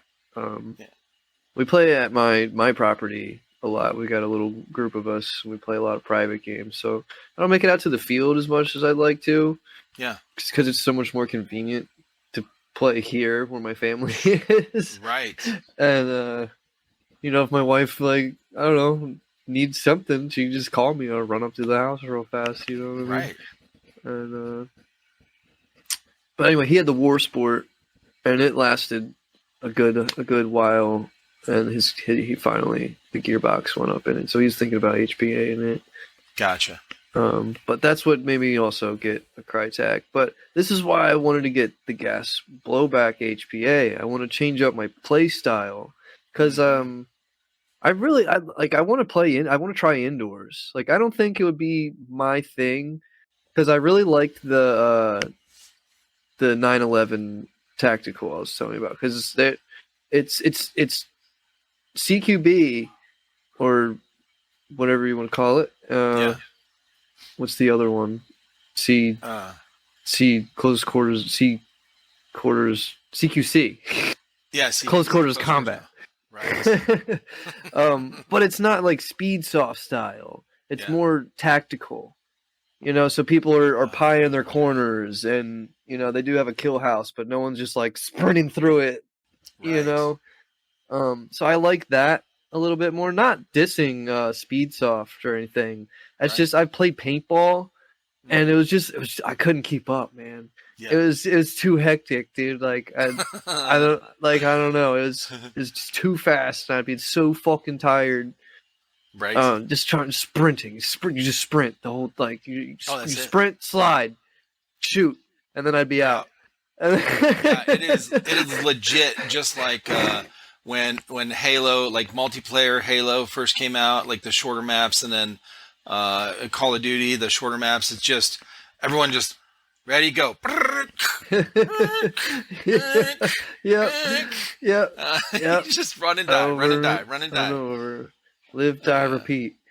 Right. Yeah, I feel like the like milsim stuff and even outdoor play, like bigger fields and stuff. There, it's where you play more tactical or you use cover more and that kind of thing. It's like it's like Division 2, like or the game Division. Like you have to use cover. Like you'll get fucking annihilated. You just run around outside, like your armor goes down really goddamn fast. Oh yeah. But yeah, it's big difference there. But that's how my sons were. They were NJP. They played some indoor here and there, and then they played like legit indoor stuff, and then they played some CQB outdoor stuff. But they really prefer the milsims. Yeah, bigger fields, bigger teams, bigger tactical kind of stuff. Yeah, OXCC, the one in Chesapeake City, that one is it's bigger fields, and if they're like sometimes it'll like the biggest game I played was there was like 80 maybe 90 people there. Like it was like pretty big teams, and like we used like 3 or 4 of the fields that we normally only play on one of them. If it's only like 20 versus 20, and so it's it's cool. And so what I was saying about the gas blowback and trying to change my play style because I like the fast, not necessarily faster pace, but like up closer. Like I don't mind. Like it makes me like I'm not scared to get a hit from a BB 150 feet away. It's like hit, whatever, go on. But like up close, you're like, oh shit, like I'm not trying to get shot this close. Right. So I don't know, I'm just a little more, I don't know, just. You're not as cavalier. I'm more zoned in, yeah, because I like, with my buddy, he's like, he loves playing Scout. What is that? Like Sniper? Yeah, but DMR. Recon. Oh, Recon, okay. Yeah, so like, that's like his shit for milsims. Yeah. So like he will just go post up in a bush and just be looking through his fucking magnifier. Right. And then like he'll wait till somebody comes by and he'll light them up. And I don't have the patience for that. Yeah, me neither. So like I got pretty good at his play style because that's who we would we'd usually just be me and him going out and playing together. So it'd just be me and him posting up together, and we usually do really good, and we would only ever get out every once in a while when someone finally found where we were. And it was fun, but it was like, I want to help push the objective, And with my Crytek, even like I can use it in close quarters at my there's no minimum engagement distance because my gun shoots like around 380, but there's still no minimum engagement distance. Yeah. Like what most CQB fields are like indoor. I hear like 350 usually is the limit. Yeah. I don't know, that's what I hear. I've never been indoor. Yeah, we had the one that we went to. I went with these guys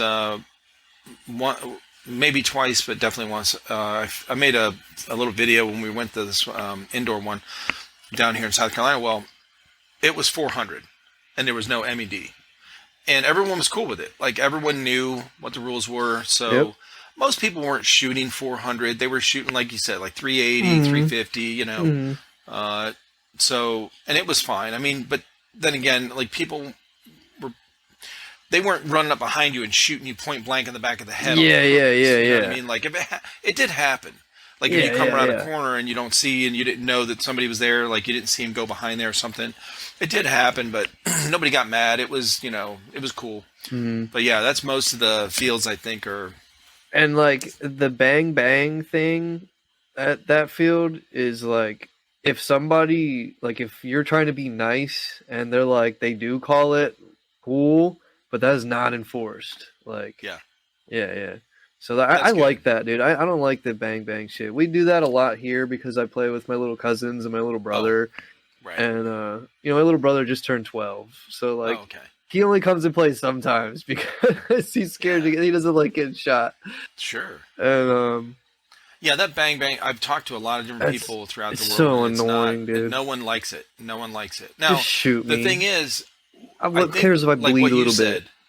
Like everyone that plays airsoft, it's a game of honor anyway. Like you got to call your own hit, that kind of thing. So you're kind of used to that, and so you're gonna, if you're on the field, you're gonna use common sense. You're not gonna purposely try to get up 2 feet from somebody and blast the shit out of them instead of calling bang. Like you're gonna, So I mean, everyone I've talked with, they don't want the field to have that rule. Like they don't want you to be told that you have to use bang. Yeah.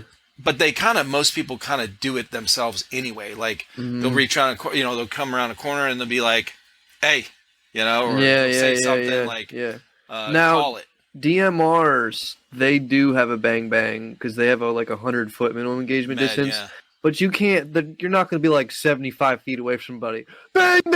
Like no, it's like if you're like 10 foot up on somebody, you can bang them with a DMR. But that's the only time. And DMRs don't push up; like they want to shoot their guns. I mean, that's why they're a DMR. Yeah, exactly. They don't want to be that close. Yeah. Hell yeah. Yeah. So I'm super excited to get my gun tomorrow because I have a high kappa, but I just have green gas mags for it. Yeah. And it's so fucking annoying, dude. Especially over the winter time, like just haven't been able to use my pistol. You're in a cold state, bro. Yeah. It's still kind of, well, dude, we're in South Carolina and fucking 2 nights ago was 33 degrees dude, here. Yeah. At night. Yeah. I woke up the next morning, I was like, bro, I'm talking to my phone going, South Carolina, get your shit together, okay? What is fucking happening to the world, dude? What the fuck? I grew up in Cleveland, man. I'm used to the cold. I hate it. Yeah, dude. So I hate the cold. It has no business down here. I don't know why the fuck, okay? Sneaking down there. Right? Oh, man. Yeah, that gas, those gas mags, they suck in the cold. Dude, it's like you get like 2 shots off and it just dumps all the gas. Yeah. No shit. But it's fun as hell. But, I was looking at gas blowback rifles. And the more I play airsoft, the more I'm like, dude, I want the lightest fucking gun possible. Because, like, I do manual labor. So, I'm carrying around a weed whacker. Like, yeah, it only weighs, 10, 15 pounds. But, like, once you're carrying it around for, half hour, a bitch gets heavy. It's like, so I keep trying to find the lightest weed eater I can find that has enough power to weed whack what I need to. Right. And so that's what I'm trying to do with my airsoft gear. That's why I got the chest rig instead of the plate carrier. And so I'm thinking this little carbine setup is going to be nice and light with the HP. I mean, they'll have the HPA tank, but I mean, that's not going to add a whole lot of weight. Yeah, that's going on your back though, right? Like you don't have. I have a back. I can't see it. I have a backpack on there.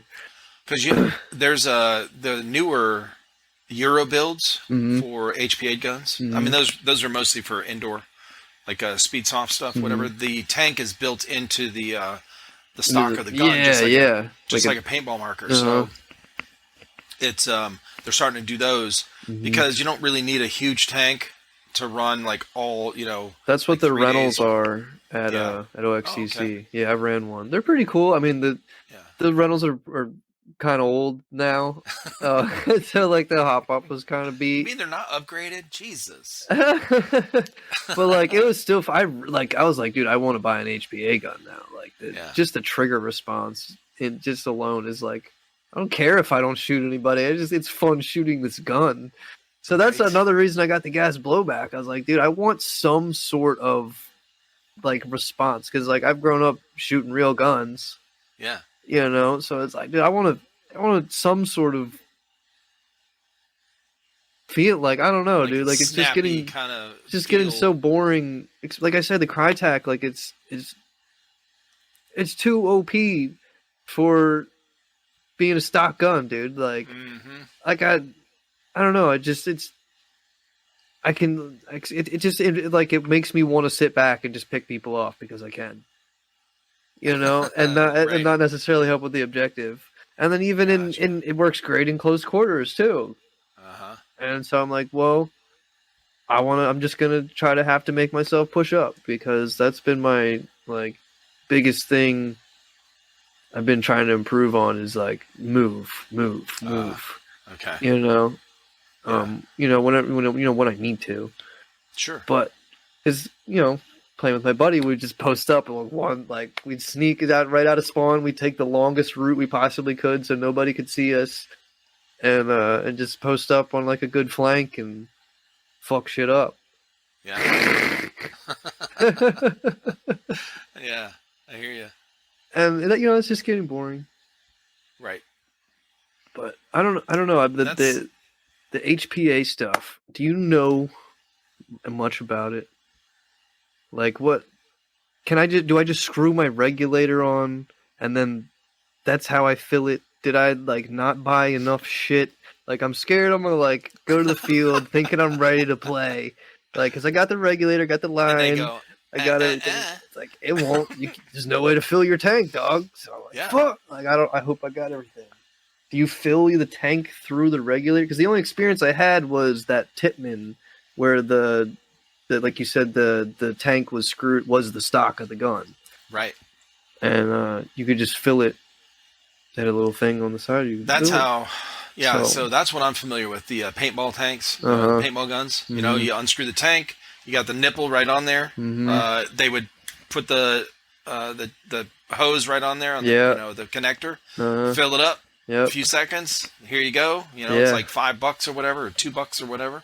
And then that was it. Now, these guys, they have HPA. Like Johnny has HPA.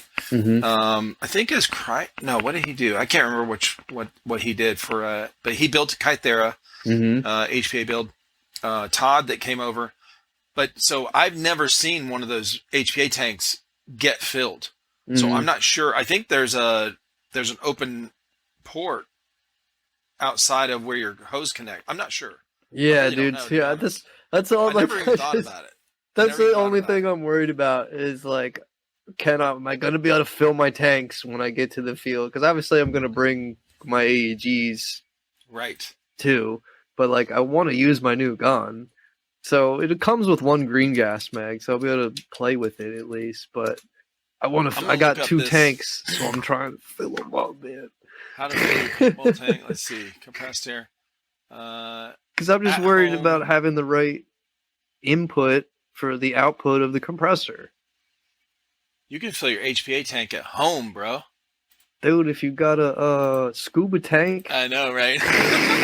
I'm gonna look at this thing real quick. Let's see here. I've been looking at the compressors. When I looked at them like a year ago, they were like $600 to $800, and I've been finding like $300 HPA compressors, and like you have to service it pretty often, and like you have to like run a bucket of water through it while it's running, or so you have to have like a pumping water through it. Really? And apparently it takes a little longer to pump up your tanks than, a big compressor at a field or something. But like okay. you can do it at home, and I'm like, I don't know, is it worth it? Like, because I do play at home a lot, and then I don't know, dude. I guess I'll see if I really like the gun and if I want to run my AEG. I don't know. I'm so excited about airsoft. So it looks like this video here is, filling the tank. It's got, whatever source they're using. The one guy just did have a looked like a scuba tank, a tank at home, and he had a little connector that went from the tank to the to his from the main tank to his tank for his gun, and it's got like a little nipple there that he just plugged into. So yeah, I mean, I think I'll be good, but I think I was gonna say I think all airsoft fields have the ability. I'm pretty sure most fields have a tank there where they can fill, because most airsoft fields used to be paintball fields or still are. Yeah. My field is a paintball. So they have each type of compressor. They have the 3,000 psi and the 4,500 psi, Gotcha. and they're very brightly labeled. Yeah, because they're right next to each other, but they're like, do not use the 4,500 with the 3,000 tank. Yeah, the video I watched, the guy had a regulator from the source tank to make sure it didn't, wasn't too much pressure for his gun tank. But yeah, I mean, it's pretty similar. I would imagine that's, it's all pretty much the same. Like, I'm just not sure if do I fill it through the regulator, or do I take the regulator off and fill the tank? No, he did it on the regulator. Okay. Yeah, so you can actually see the pressure. Because there's three little inserts or whatever. There's your line to your gun, right? Where it actually screws on to the tank, and then there's another little. So maybe that's for filling. Maybe that's the filling. Right. That's what it was on the video I just watched. Yep. Sick, dude. Yeah, that's pretty similar. Yeah, you should be fine, man. That's so you said it's coming in tomorrow? Yeah, dude. That's what that's what UPS says. Where did you order it from? So I got the tanks in the line and the M4 mag adapter from TAP directly. And then I got the gun and the carbine kit from Evic. I also got a new set of camo. Oh shit! So I'm excited about You're that. Fucking balling, bro. HP and new camo. What kind of camo did you get? Again, the tax is back. So it's called Green Zone by Emerson Tactical. Okay. I think, dude, it just looks like it's gonna be super effective. Like it doesn't have nearly as many dark colors as like Woodland, and it almost looks like what is it, Italian Vegetato? Yeah. It's not quite as bright as that, but it's like pretty similar. It's called Green Zone.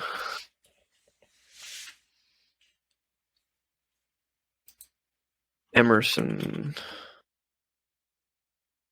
Yeah.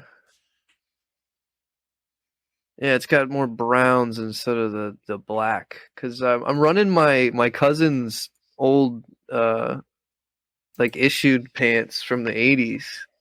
And they're all faded and they're cool as fuck. I'm like, yo, I'm wearing my cousin's pants. This is cool shit. They're like, I don't know. I got them all patched up and stuff. It's time to retire them. And then I usually run. When you first get into airsoft, you have to buy multicam. So as you can see, my fucking mag pouches and my don't pouch are all multicam. Right. And then I have a multicam, shirt. Gotcha. So like, it works good around, not really now, but like a month or two ago, and like through the winter time and everything's kind of dead. But I don't know. It's not super effective for East Coast. I don't know. Maybe it might work better down south. Yeah, I don't know. Um, Because when I typed it in, there's like multiple different yeah, styles. yeah. There was a couple different colors, so I'm not even sure because you never know what you're fucking getting when you buy clothes online. Right. But I like the pattern, so whatever the color is, Right. I guess I'll see if it's effective or not. And hopefully it'll still be in the return time. If it's not, then I'll send those motherfuckers back. Yeah. Oh shit. Dude, there's so many different choices for camo now. Like tons. Dude. Tons. That When I was in the that military, it was like this is before desert camo, before they came out with desert. Like right uh-huh. towards the end of my enlistment was when they were coming out with the desert camo stuff. Okay. Like I was in Okinawa, Japan when Desert Shield started, Uh-huh. and before it turned Desert Storm, and then that's when we first started seeing some groups coming through there through Naha Port that were having the desert camis, but Mm-hmm. they still had the black boots. They hadn't even come out with the Okay. suede boots yet, the No tan boots. shit. So we I got issued one pair of desert cami, and I still have the boonie hat they gave me. Oh, that's But cool. yeah, and but I never got the boots. Like they Had the didn't roll black them out to us boots. because yeah. But yeah, there's like there was that. There was the regular M82s or whatever we called, the ones I was issued in Uh-huh. '89, and then like black, like all black. Yeah. Like you'd see the movies where like Delta Force was wearing all Yeah. black, Yeah. Night Mission or something. Uh-huh.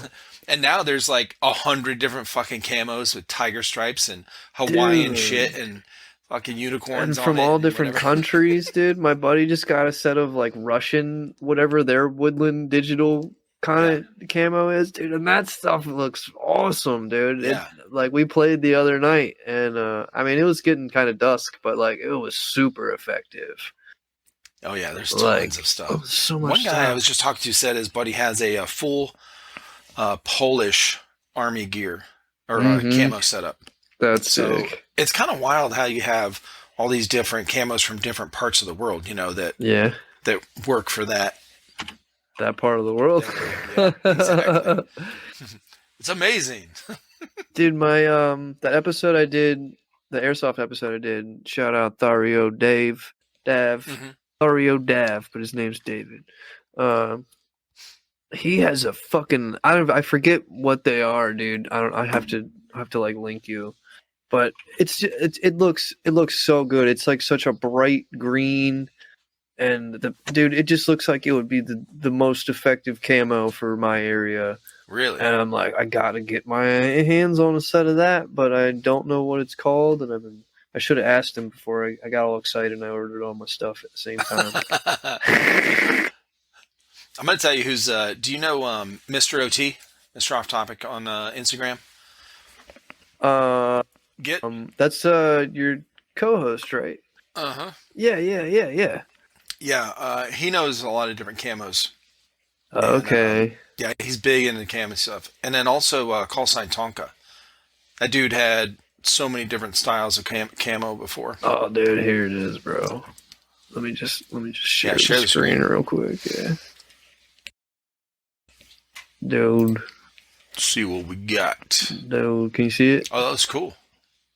Dude, that's just in his backyard, but like, look at it with the grass, dude, and like Right. just a little bit. I mean, I think this was when I like when did we that green take color. this? Mm-hmm. 55 weeks ago, so it was probably fall. Okay. But he's in Belgium. Right. But dude, oh my god, dude, He was actually supposed to be on my podcast like early on. oh When I no first shit. started. Yeah, and he had to reschedule, and we never ended up doing it again. I think honestly, what happened is he didn't want to be on after I did a podcast with this girl Chloe in the Uh-huh. UK. I think it was the second time she came on, and this was sometime last year, maybe midsummer, late summer last year, and her and I were talking, and I forget how it came up, but she was talking about how people are, getting their feelings hurt about somebody saying something and words, and making fun of and stuff. And I was like, and I made this comment while we were talking. I'm like, bro, Uh-huh. why are people so sensitive? Like we were raised with sticks and stones hurt my, like Yeah. names won't ever hurt me, that kind of thing. Like words don't hurt me. And now it's the opposite. It's like Yeah, fucking, dude. like what the fuck? So I made this comment like, look, if somebody, if you can't control what somebody says. Okay, you can try, but it ain't gonna fucking work. Okay, Mm-mm. so this is why our parents taught us that saying, like Yeah. sticks and stones, and don't worry about what somebody says because you can't control it. Don't let it hurt you so much. How about that? Yes. And that's Yes. kind of what I said on the podcast. And I was like, look, if somebody calls you dumb, fat, ugly, stupid, I don't like your glasses, or they'll make fun of you for whatever. You have glasses, Anything. or you don't have glasses. You have a big nose, you have a small nose, you have whatever it is. So Anything. you can't control it. So the fix to that is to not let it hurt you.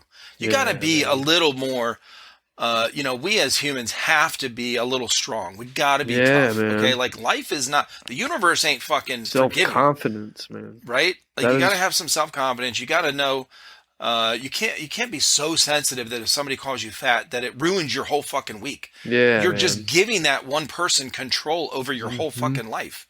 And so I made this comment in there, and Therio commented on there saying he didn't like that, basically. And I think he stopped following the podcast because I haven't seen him comment on anything since then. Oh man. So we never got to a chance to get back on. He, I don't have any hard feelings against him. Yeah. I think he thought I was being a little harsh. He's pretty open about it, but Yeah. he does struggle with some mental health Gotcha. and depression. Yeah. So it might have been a button for him. With the Yeah. things I was saying. yeah, it's not, I mean, and you can't help that, and like No, I don't know, man. Like he'll come and I around. don't hold He'll stuff probably against come people, around. so It's all a growing process, life. like So when we start out, yeah, we Dude, can be I mean, sensitive about certain things. that's probably because he hasn't talked to you. Like if he talked to you, like Yeah. who the hell couldn't get along with E-Rock, dude? Come on. Man, look, I'm an asshole. Don't mess up my reputation. Fuck you. I know, right? No, it's I'm very open. Oh no with shit! I people. didn't know that. Yeah, so I don't. That's a shame. I don't. Like I said, I don't really hold anything against anybody like that kind of stuff. I I don't don't. hold grudges. Though. I don't get my one feeling hurt. I always joke like, and I really, obviously, I have feelings. I'm not a robot. But and I do have opinions and emotions, right? But it's you really do, like, okay, so maybe let's say last year I was real sensitive about whatever. So if somebody said something to me, I would get offended, but a year later, should I still be as offended if somebody says that same thing? No. Yeah, The process, dude. the goal is to get stronger, not Damn so that you right. can dish it out more. It's so that you can take more and not let somebody else control your emotions. You should be in control of your emotions, not someone else.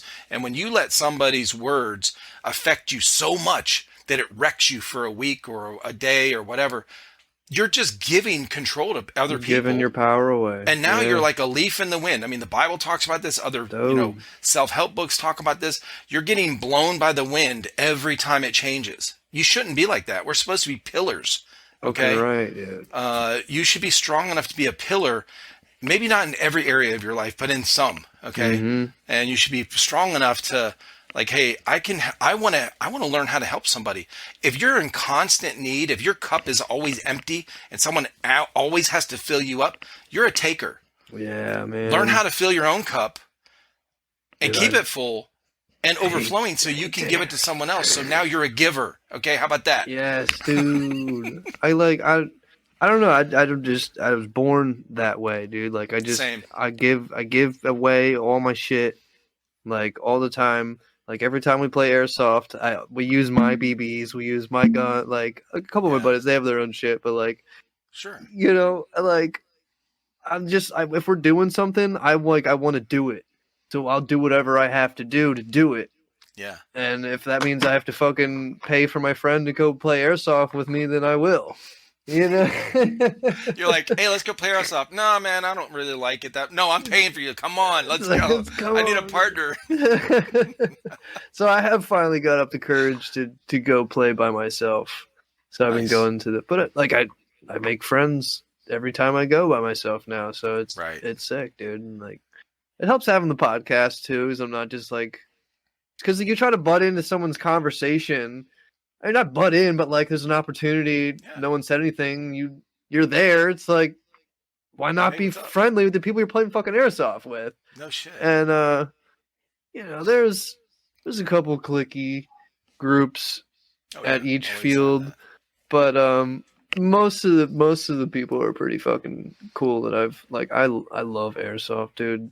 Airsoft is one of the best things that's ever happened to me, dude. Like the only exercise I did my whole life was either for sports, which I only played baseball up until like 7th grade. And I played soccer for like 1 year in indoor.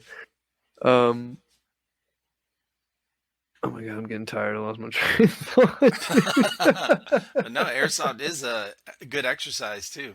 Oh, that's what I was saying, dude. Like I've been doing push-ups, dude. I've been doing sit-ups. I've been fucking running on this goddamn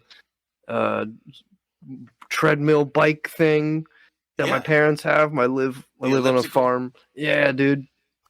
My parents live next door. Dude, I want to be in. Here I am, fucking vaping. Please, no one. If you've never tried nicotine, please never do. It's highly addictive. Yeah. I mean, unless you're gonna smoke a cigar or something. Yeah, I quit smoking. Damn, when was it? Before Christmas. Hell yeah, dude. And so I mean, I have started and stopped smoking since the military, probably 20 times. Because I would smoke when I was in the military. I smoked, almost 2 packs a day. The whole 4 years. God damn. And then, I mean, hey, anything worth doing is worth overdoing, okay? Hell yeah. So, anything in moderation. Yeah, I didn't know that saying back then, okay? And then, I don't know, maybe a year after I got out, I quit. And then I didn't smoke for like 3 years. And then I started. And then I smoked for about a year. And then I stopped for like 5 years, and then I smoked so I've actually I've smoked, I've not smoked more years than I've smoked since I got out of the military. But every once in a while, so like 2 years ago, I started and I stopped, and then, just here and there. So then, I think I smoked this last time I smoked for like, I don't know, 6 months, and then I stopped. And, so, I mean, at this point now, it's really dumb for me to start smoking because of my age, and I'm, where I'm coming out of being paralyzed, and I'm not fully full strength, and I'm not getting as much exercise as I was before I was paralyzed. So it's not, your body's a filter. So the more you move, like you're working out and stuff, it filters all that shit out, or it can, and way more than if you don't. And but yeah, that's good, man. If you went from, were you smoking regular cigarettes before and now you're vaping? Well, yeah, I've been vaping for a few years. I still smoke like a cigarette usually at work because my coworker smokes. It's like, yeah, fuck it, give me a cigarette. I usually smoke like 1 or 2 cigarettes during the week a day. Yeah. Just because I god damn it, I love it. There's a lot of airsofters that smoke, dude. When I went to Stonebreaker, there was 700 people there. It was cigarettes. You smelled cigarettes, weed, and alcohol. Okay? Yeah, man. Yeah, and campfires. Yeah. That sounds like good airsoft. It was.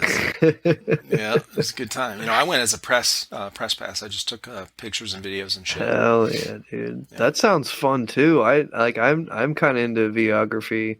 I've done a couple like guitar playthroughs and stuff. I'm kind of filming myself, so I don't get to do any really cool stuff filming. But I filmed a music video before for a couple of my buddies, and I don't know. Plus, I like promoting people. That's that's what I'm trying to do with my show, like this. Yeah. Like, I don't like. I just want to connect people, like exactly what you're doing, dude. I'm Yeah, for not trying to sure. copy you, but like, You're dude, not that's copying me. This is not like what I'm doing here is, first of all, it was spontaneous. It wasn't planned in the beginning. It kind of grew into what I'm doing now.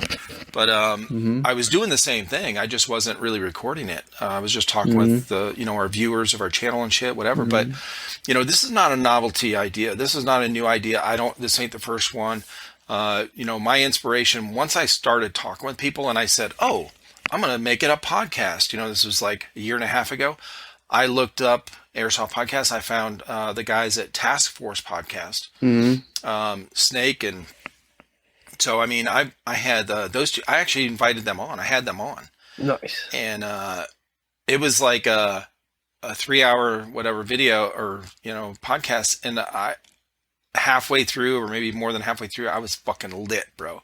They were drinking, I was drinking, and it was, oh yeah. So Dude, it was fun though. It was fun. the drinking and podcasting it is fun. It's fun. I do a heavy metal Yeah. show, and a few of us usually have a couple drinks when we record that one. I had, there's people that were, I think it was that episode maybe or whatever that somebody commented on it, like somebody I know and a longtime viewer of our channel, and said, so it's not a podcast. It's really just E-Rock and his guest drinking and drunk talk. I'm like, yeah, exactly. Yeah, dude. That's what my show is, man. Whatever my guest wants to talk about, dude. And like sometimes I'll have like like I've had a few guests on where I've had specific questions for, Mm-hmm. and I've had an author on, this freaking guy about chemtrails, bro. He actually hit me up, but I was like, Oh, that's cool. fucking tell me about this shit.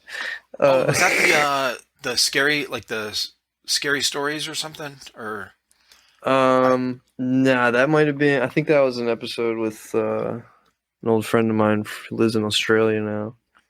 yeah, right.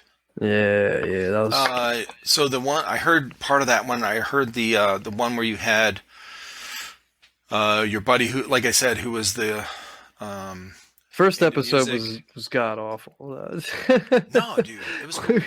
We literally were just like really high. We hadn't hung out in like forever, and like Yeah. he brought over some weed and was like, dude, let's get really high. And I was like, well, I want to record a podcast. He's like, no, Yeah. dude. So we smoked a whole bunch of weed and we recorded that. That's funny. Hell yeah, man. Well, I enjoyed it. The one I listened to, I think I listened to the whole thing or majority of it. I got that same vibe like this, like it was very relaxed, just hanging out, casual. And you guys had some Chilling. fucking badass stories about traveling, with your rock bands, your metal Mhm. bands and stuff. And some cool stories with that. Yeah, man. My show, like I want to give people a platform to tell their story, like from any point of view, from any perspective of life. Like, and that's why I love airsoft. So that's why I'm trying to start an airsoft branch of my podcast. But like, you can tell me, like, I want to hear about your near death experiences. I want to hear about Right. you crazy tripping experiences. I want to hear about, anything that's been like a cool life-changing experience that could possibly help somebody else. Mhm. And same thing with me. I've experienced a lot of shit. So hopefully I'd have something to say that could possibly help somebody. And, Sure. that's all I'm in this for, man. I'm not making any fucking money doing podcasting. Are you kidding me? Like, Right. if anything, it costs me a lot of time to do the shit. Yeah. And, most of the people in my podcast community, like everyone just uses Zoom. So I pay, it's like $300 a year for fucking Zoom. So I'm spending money on my podcast. Yeah. And I'm perfectly okay with that because, like we were talking about earlier, I love it. I like it. Right. And hopefully this is helping somebody. And that's, Yep. dude, that's why Well, I you love what helped me. you You helped do, me man. tonight. Thank you. Hell yeah. Yeah, I thought it was really cool. Like I said, man, I I feel honored that you hit me up and then that you made a song. That, you put the thought and time and effort, energy into it. I thought it was cool as fuck. Respect you a lot, man. Thank you, bro. I'm actually thinking about using it as an intro kind of thing. Dude, go for it. Use it anytime you want. That would be awesome, dude. I'll try to do like a better mix on it. That was just like I said, I did the whole entire thing in 3 hours. Yeah. Wrote the lyrics, played the guitar. I programmed the bass and the drums, and there's like a little synth in there that's kind of in the background, and then mixed it and mastered it. Dude, that was cool. So that it was like really late. I wasn't planning on doing it, but I just got really motivated and I had to. Hell yeah. Yeah, I appreciate that, dude. Well, speaking of like your podcast and like your airsoft stuff, where can everyone find you and all your cool shit?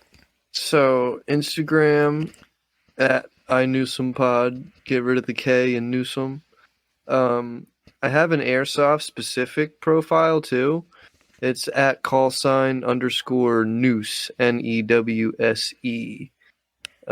That's I don't know. That's what my dad and his cousins always call each other. Like, hey, what up, Noose?